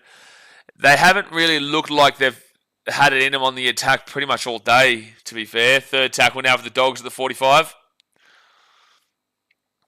And now Kurt Mann, he will be 50 metres out on fourth tackle. Bailey Hayward. Then to Lachlan Galvin. Galvin off to Connor Tracy. That was nice from Tracy. And Stephen Crichton might be getting away here. Gets it off to Galvin. Galvin here. Galvin. No, pass the ball, Galvin. What are you doing? Oh, my goodness me, Galvin. Fifth tackle hit the 15. You've got to pass that ball there, Lachlan. That was selfish. That was selfish. He wanted the moment for himself. Out to the left-hand side. Burt, not to Viliami kick out. Viliami kick out. Steps back inside. It's fifth tackle. Oh, knock on Manly. Oh, my gosh. No way have you done that.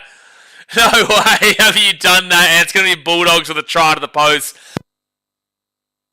Oh, Garrick, you can't be touching that ball there, bro. I think it was Garrick. You can't be touching that ball. I know you're trying to stop the play, but on fifth tackle, you can't be giving up a fresh set. And then the Bulldogs are going to score on the post. And Manly, well, I can't see it coming back today now. It's about to be a 20-point game. And Manly, the Dolphins will jump into the top 8. And Sharks, you'll be very grateful for this too, because you'll stay in 7th position. And also, you'll be grateful right now. It's about to be a 20-point game. No, it's Corey Waddle. It's not. It wasn't Ruben Garrick. But Sharks will be very grateful. This is a 20-point game. So Manly plus 60 will go down to plus 40. The Sharks are at plus 23. The Sharks actually want the Dogs to keep on scoring here because then that'll mean that they don't have to, really rely too. They're not obviously worried as much about the points differential as they once did. But if the Bulldogs can keep scoring here, Sharks will love that. And again, the Dolphins, they don't care about that points differential, but they definitely do care about them not winning this game. Kay says Manly disgusting. Look, I don't think it's disgusting, but the second half, they had their opportunity in the first 10 to 15 minutes of the second half, and they couldn't do it, and the Bulldogs have gone to capitalise on it. So it is 20 minutes to go now of the game. Hit that like button and subscribe. Actually, what are the games next week? Let's quickly have a look to see what belters we're going to be looking at. Broncos and Eels was the best game this weekend. Bulldogs convincingly getting through the old Manly here. And Crichton will kick it through, 24-4. Next, Eels Storm will be a decent one on Thursday. Warriors Dolphins is a really big game. Broncos Rabbitohs is a whatever. Titans Panthers is a whatever. Dragons Raiders. I feel like the Raiders are due a loss. I could see a Dragons upset there. Even though the Dragons are also kind of hopeless. Manly Roosters is a massive game. Manly Roosters is a massive game next week because Manly will be 9th, Roosters will be 10th, and whoever lose, well, Manly won't be out of it, but if Roosters lose, I've got them out of it. Manly need to win. Both teams need to win that. Tigers Bulldogs is a bit of whatever, and then Sharks Cowboys is interesting enough because the Sharks are just melts at the moment despite their win yesterday. So we've got some big games next week, actually. Got some real big games. All right, so Manly will kick it back here to the Dogs, and Canterbury bring it out now to the 20 on first tackle. Arn says, I needed Manly to win so I can win my bet. Was on a roll this weekend. Well, that's the way the cookie grumbles. Bulldogs now second tackle here at the 30. Casey says Titans win 6+. Look, I just want milk that tastes like real milk, man. Like I really don't want Titans fans to feel like we are not in the exact same team that we saw last week, and this season. The Titans still need an absolute clean out of the organisation, and I don't want the win to one win against the Warriors, who we always seem to be. One win against the Warriors to oversell or overtalk what is actually happening at the club. However, I'm happy with the win against the Warriors. And would love to see a win against the Panthers. Can't see it, but we'll see. Now it says, you couldn't have paid me to tip Manly this game. Well, I feel like you're a Bulldogs fan, to be fair now. I think that before this game, it was a very, very close matchup. In hindsight, Manly haven't performed well enough. But before I tipped Bulldogs. I said it would be a close game, a good game, but there was definitely reason to tip Manly. You know, they'd beaten the Storm last week in Melbourne. They've won their last 3 games straight. They're making a bit of a run. They got a Homoli Olakau'atu back, and in comparison, and they're fighting for the top 8, whilst the Bulldogs are in the top 4, but they've looked really lackluster in the last couple of weeks despite wins. Also had that Panthers loss, and also had that it wasn't Knights, it might have been Knights. Anyway, another loss recently as well, Broncos. So there was a lot of concern about the Bulldogs, but they have really performed well here today. This has been their best performance of the last little bit. I would say this is better than their Panthers game. Even though they were very good in that Panthers game, this is better than their Panthers game, especially considering it's 24-4 lead rather than 8-6 losing. I was aware you were a Bulldogs fan. Because there was definitely valid reason to tip Manly before this. But I did trust in the Dogs today. I did. Titans play the Panthers next week, Logan. So at Seabus. Third tackle here. I fully expect a 13+ win with the Panthers. But I'll go in with high hopes and low expectations. So fourth tackle now for the Dogs. We'll be lighting around. Fourth tackle now for the Dogs at the 30.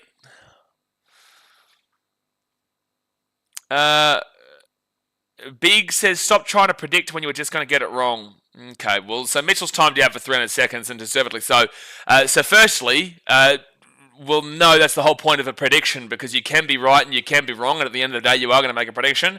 And the second part of that comment is that I tipped this game and predicted this game correct. So thank you for your comment.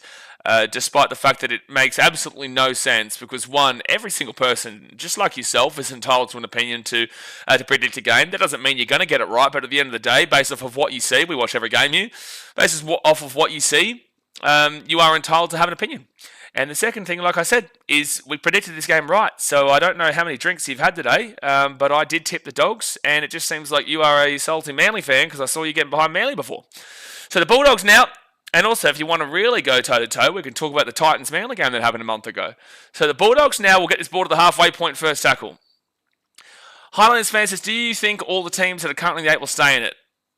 I think the only team that can come in is Manly. The only team I'm still a little bit worried about is the Dolphins and Manly. I do think the Sharks get it, but they could drop out too. Broncos are not solidified in the 8 just yet. Peter says, hope not, but with NRL this season, you never know. Absolutely. 6 again for the Dogs, and they're going to be at the 35 on first tackle. Arn says, nice one, let's go Manly, I have faith. Yeah, I can't see Manly win this game. Dogs are 30 metres out, but Manly's season is not done. There's still plenty of time for Manly to make the 8. But they've got a tough run. They play the Roosters in a massive game next week, and then they play the Canberra Raiders at GIO Stadium, who are first place right now and on a massive win streak the week after. They then play at some point again the Storm. They're in a real pickle, the old Manly Sea Eagles. Benj Boyvich has whacked Galvin. The Bulldogs second tackle at 10 metres out. Like I said, that's rough. The Titans could have went on a run, but I don't see them getting over Penrith. Who are we getting over a run against, though? We still lost to the Tigers last week. So Lachlan Galvin off to Matt Burton. Viliami Kikau, 20 metres out. Bronson Cherry! Try time for the Doggies! 28 forward, the kick to come, and this ain't looking good, Manly. This ain't looking good, Manly. Sharkies fans, they're celebrating because you're helping out the points differential battle of that top 8. 28 forward, that's a 24-point gap with a kick to come. Manly now on plus 36. So they started out the day plus 60, whilst the Sharks are at plus 23. And now they're at plus 36. So only 13 points above the Sharks, and the Bulldogs get a kick here. You started out the day 18 points below the Broncos on points differential, and now you are going to be nearly odd 50. Nearly 50. Actually, you are 50 odd behind them. 24, 18, that's 42. Yeah, you're close enough to 50 points behind them now, points differential. This is a rough one for Manly. It's a rough one. You don't want this, Manly.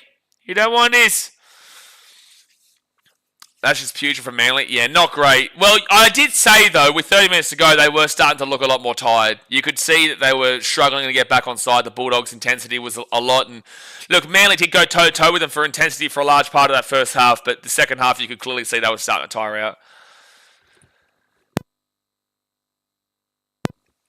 Now it says, you're a funny bloke straight out the way you react to these comments. Yeah, we've been doing this for long enough, man. Like, at the end of the day, when you do streams and you interact with the live chat a lot of the time, you will get people who are normal and just conversate and discuss, and then you'll get people who will, for example, this bloke is a Manly fan, who'll be upset that his team has lost here and then take it out on everybody else, and you just have to kind of deal with that. So it's going to be 30-4 here with 14 minutes to go of the game. People can't control their emotions. I used to be like that, but you learn. You learn that we don't give a fuck. Like Sean James is clipping off the silver towels is never a bad thing. Yeah, they're gone, the old silver towels. Olivia says, Manly let me down again. The old man, well, again, when was the last time that... Oh, did you bet on them against the Titans, did you? No, at the end of the day, we're not here to circle jerk team. So, like, I'll give you my opinion, whether it's good or bad, and then it's down to the person to take that for what it is. It's never out of bad intentions. It's just based off of what we see, based off of what we watch. So, Manly are going to knock it back inside. It's going to be Dogs ball, though, at the 25. Arn says, you're doing really well, mate. My first time on your live, and you're the man, bro. Sure, coming from Samoa. Get around here in Samoa. No, we do pretty much every single game here live. Done it for about 5 years now. So that's what I'm saying. You get used to the comments. Tackle at the 35. This isn't even bad. Well, what's been the worst one this year? You guys probably know. What's been the worst of comments this year? It's probably a couple of weeks ago, and it was just shambolic on Sunday. 4 tackle. There's a reason why they call it Spectrum Sunday in the chat. I can't remember. Titans-Broncos games usually get pretty full on for obvious reasons. No after effect. No, they're not fraud watch today. No, you take them off now. I just haven't thought about it. I'll do it now, actually. I'll do it now. To be fair, I didn't even originally want to put them on fraud watch, fraud alert. It was actually the Bulldogs fans in the chat who wanted us to put the Bulldogs on fraud alert. Penalty of the Dogs here. Penalty of the Dogs. But then when they were on fraud alert, then they didn't do enough over the last 2 weeks. Because that was since the Broncos game. They didn't do enough over the last 2 weeks to kind of take them off of fraud alert against the Cowboys and the Dragons. But then today, definitely, for sure. So this is a penalty of the Dogs. Commentary is saying to go for the 2. Why? Just boost your points differential. You're trying to go toe-to-toe with the Raiders up the top. You're not going toe-to-toe with the Storm, but you're going toe-to-toe with the Raiders up the top for points differential. And also get away from the Warriors. Yep, so the Dogs will go over the sideline like a normal team will and ignore the commentary. And the Dogs will be 25 metres out. I didn't have money on them, I hope. Well, Broncos were never in the range of the Dogs, if that's what you're talking about. The Broncos were in the range of the Warriors. Not that Friday night helped, but they're still in the range of the Warriors. They weren't in the range of going above the Dogs, though.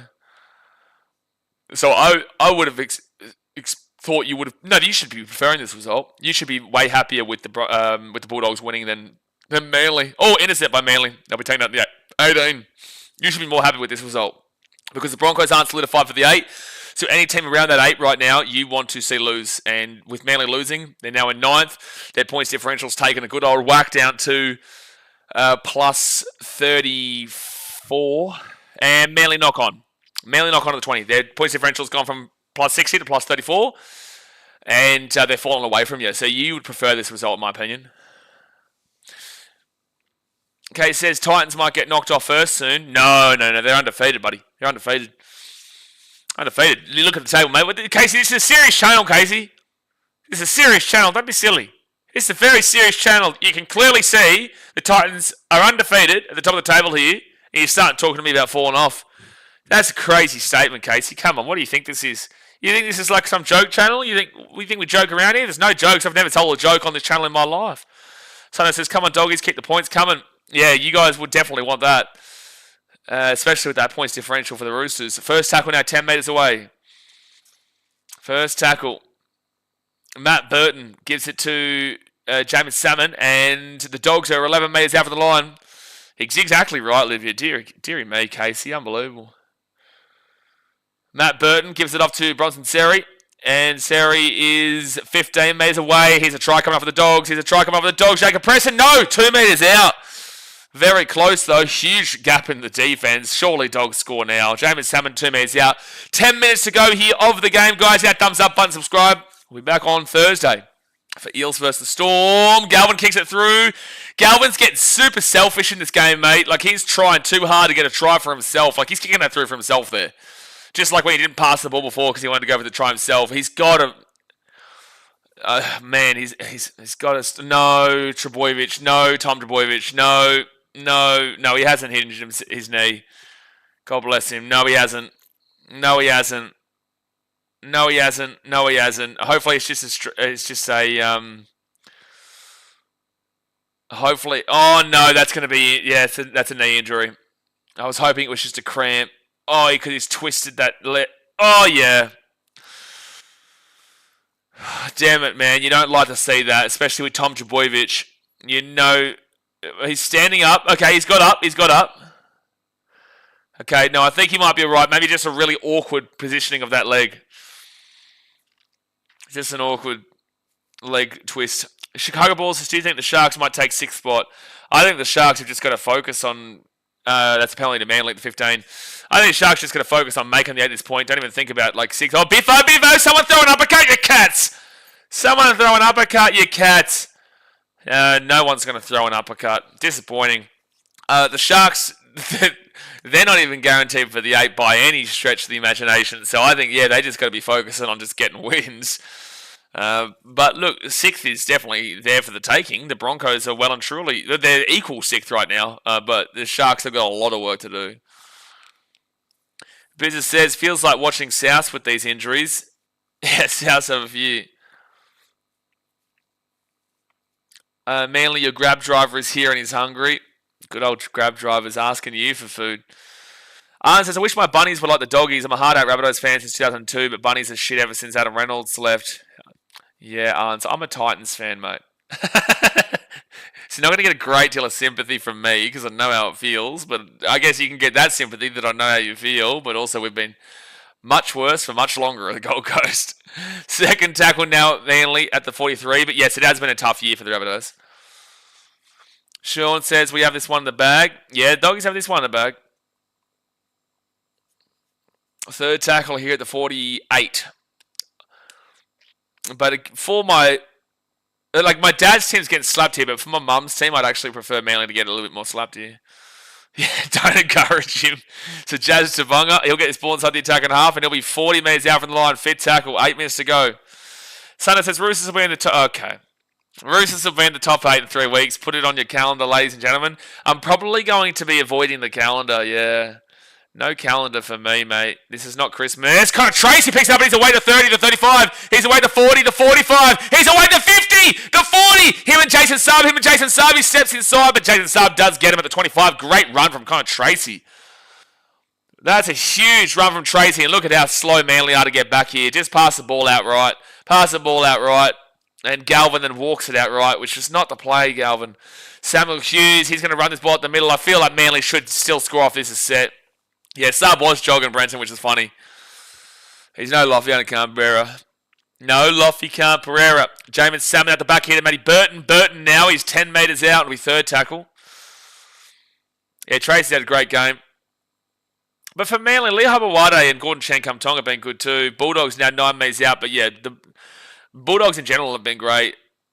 I don't know if I would say Lachlan Calvin's been unbelievable today for the Dogs, but I know that 360 will circle jerk him to eternity. I think they're going to take the 2 here. The Bulldogs get a penalty. I think they're saying they want to go for the 2, which is ridiculous. If it says Manly easy going to win this, I reckon. I reckon. Oh, geez, this is a bin. This is a bin here for Manly. This will be a bin, I reckon. That's late hit and definitely high. Bin, Matt Lodge. You got to bin him. Send him to the garbage. Send him to the bin. What? How are you saying that is not a bin, but we saw Jack Whiten get binned for accidental head clash and an apparent shoulder charge that was a wrapping left arm last night? We've seen Jack Whiten have a bin and get suspended for 3 games off of something that was an accidental head clash and he was wrapping his arm. But yet we've just seen no bin there for Matt Lodge, who has gone in and whacked a guy clearly high. Like, that makes no sense, NRL. Makes absolutely no sense. Second tackle now for the Dogs at the 7. That is crazy cool. Bailey Hayward to Matt Burton for Lemmy kick out, left hand side of Nari Tuala. Regardless, the Dogs will score. That was a crazy no binning of Matt Lodge there for Manly. Crazy. Yeah, like Klein for you, but also the bunker should be getting involved there and saying that's a bin. The bunker, which is what they did last night. Belinda Sharp called it just as a penalty and not a bin, but then the bunker got involved and called it a bin. But anyway, that is going to be 34-4 here for the Bulldogs with the kick to come. And Sharks, you might have a better points differential than Manly by the end of this game. 34-4 with a kick to come, 30-point game. So now Manly, that's a 30-point swing. They're now at plus 30. And a kick to come. Yikes. They were looking pretty, and now they're not looking too pretty. Oh no, what's happening here in the chat? What's happening here? We're saying timeout galore. Some people are so stupid, I swear Manly is losing. Who are you insulting? I don't even know who you are having a go at. And then we got some woman should just stay in the kitchen and leave the footy to us men. What the fuck are you doing? What are you doing? What are you even doing in the chat right now? What are you doing? So, why have you gone on a sexist tirade in the chat? What's just happened? That's just come out of nowhere. This person's just come in and started going off saying women should... What's wrong with you? I can understand the timeout now. The multiple timeouts, actually. So, Crichton here on the left-hand sideline. Sunday says, buying my ticks for Brookvale now next week. Good stuff. Hopefully, it should be a good game. Real Kev says, a few late sin bins in the chat. We're just trying to make up for the no sin bin of Matt Lodge just then. And they will get the kick. So it is 36-4 to the Dogs with 6 minutes to go of the game. Manly now plus 28 points differential. If they concede one more try, converted try, they'll be below the Sharks' points differential. Now, the Sharks did win their game, so they're 2 points above them, but it is impactful for that top 8 battle because now Manly can't rely upon having a much better differential than the Sharks, and they are coming down closer to where the Roosters are at the plus 4. Now, the Roosters are still absolutely, they're melting along down there, but the point of the matter is their points differential is within range. I will say, though, Sundo, your defense and attack is not very defensing and attacking. Maybe your attack is a bit of attacking, but your defense is not defensing. Your defensing is not defensing. And that's going out in the full. That's going out in the full there from Manly. So, penalty to the Doggies at the... Oh, no, they're just going to say Manly grabbed it in the field of play. And it's going to be Dogs ball at the 40. Highlands fans of Australia should have won yesterday versus the Lions. Got robbed. Absolutely agree. Absolutely agree. It was high contact. Down it that way. Tell me why Manly always stink it up. Brenton says, imagine if Manly didn't have any injuries, they would have put 50 You're not wrong, except for the wrong part. Second tackle now for the Bulldogs at the 45. You'll probably get a few... I'd challenge if I'm the Dogs, but it probably is a knock-on. You're probably going to get a few bites for that, though, because they won't understand what you're saying. So Ashley Klein will receive the challenge. They go to the bunker. Jace is plays a member of the Backdoor Boys. I just usually sing along to whatever song is being played in the stadium. Get around the Backdoor Boys. Yeah, he's lost the ball. Yeah, he's lost the ball there, Max King. Highlands fans don't want to talk about rugby in an L stream, but there was a red card for a tackle like that. Yes, great. Well, you are the only one talking about rugby in an NRL stream. So you say you don't want to talk about rugby in an NRL stream. You are the one who brought it up, and you are the one who are continuing it. So if you didn't want to talk about it, well then there's one person here that would have to probably take the hint in regards to that. But I have replied to you. With that being said, you are the only one talking about rugby union. So this is going to be. Oh wait, are they actually saying this is? Oh, there's a penalty against Luke Brooks there. The knee goes directly into Max King's stomach. I think that they should call this as a penalty. Oh, they're going to say Max King doesn't drop the ball.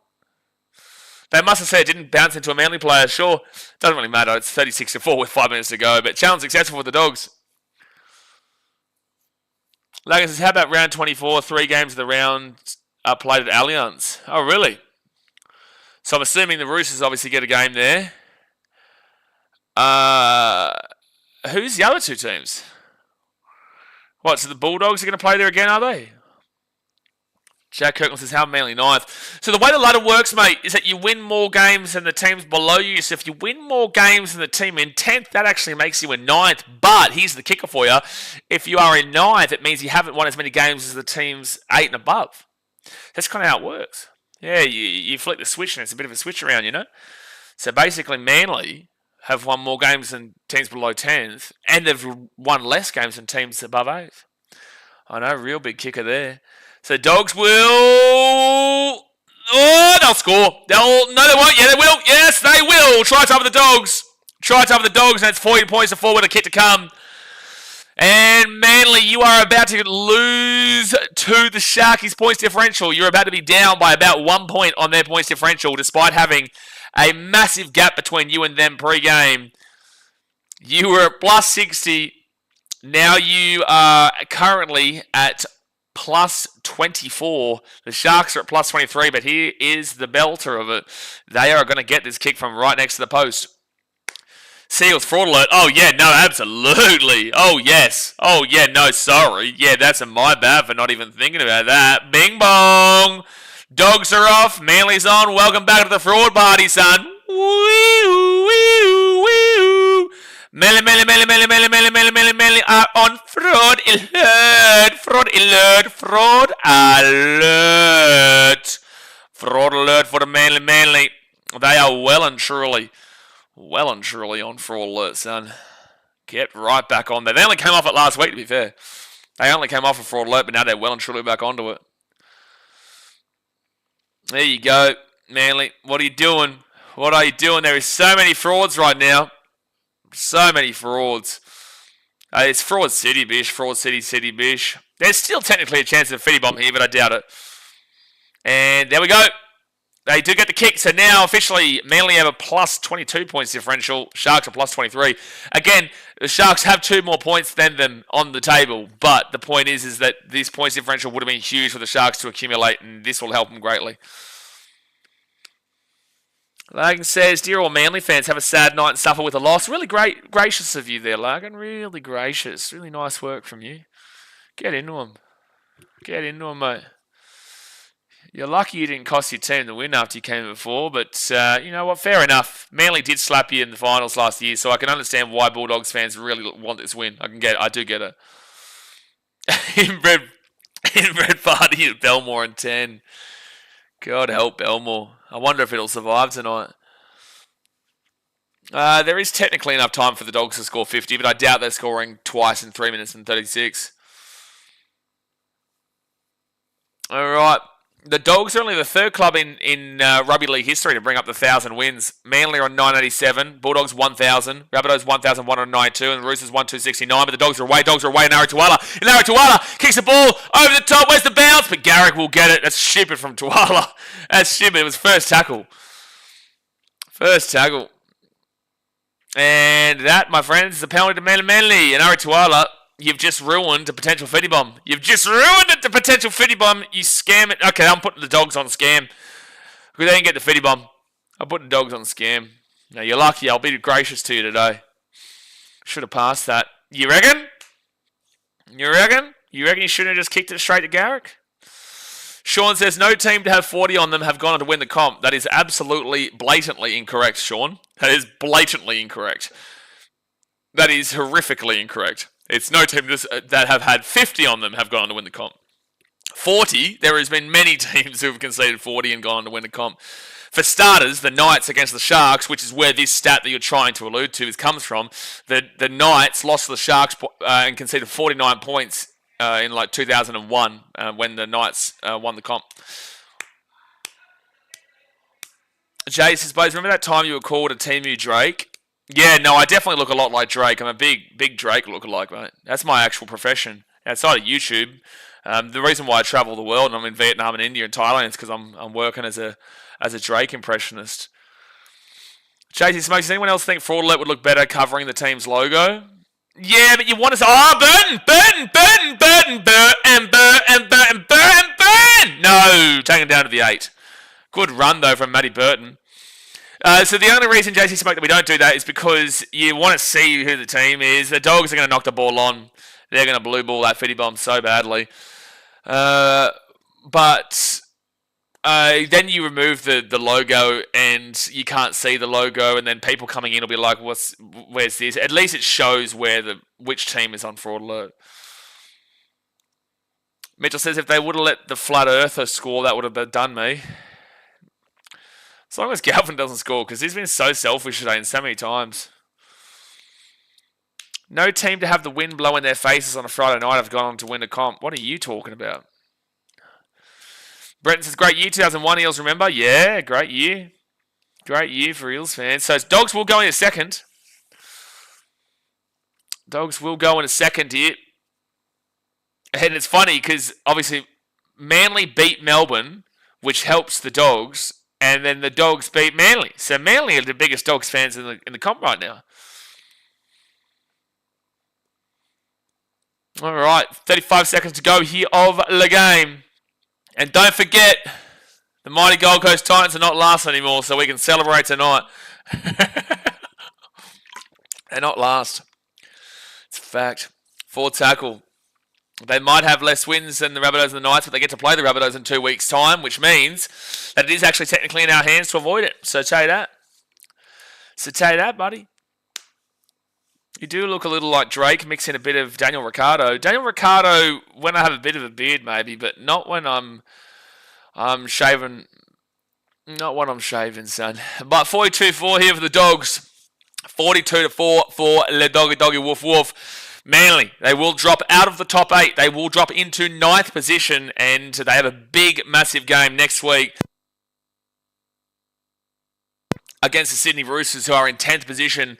Manly's points differential has taken a massive whack here today, and they're down to plus 22 on the points differential, which is just a whack after their plus 60 pre-game.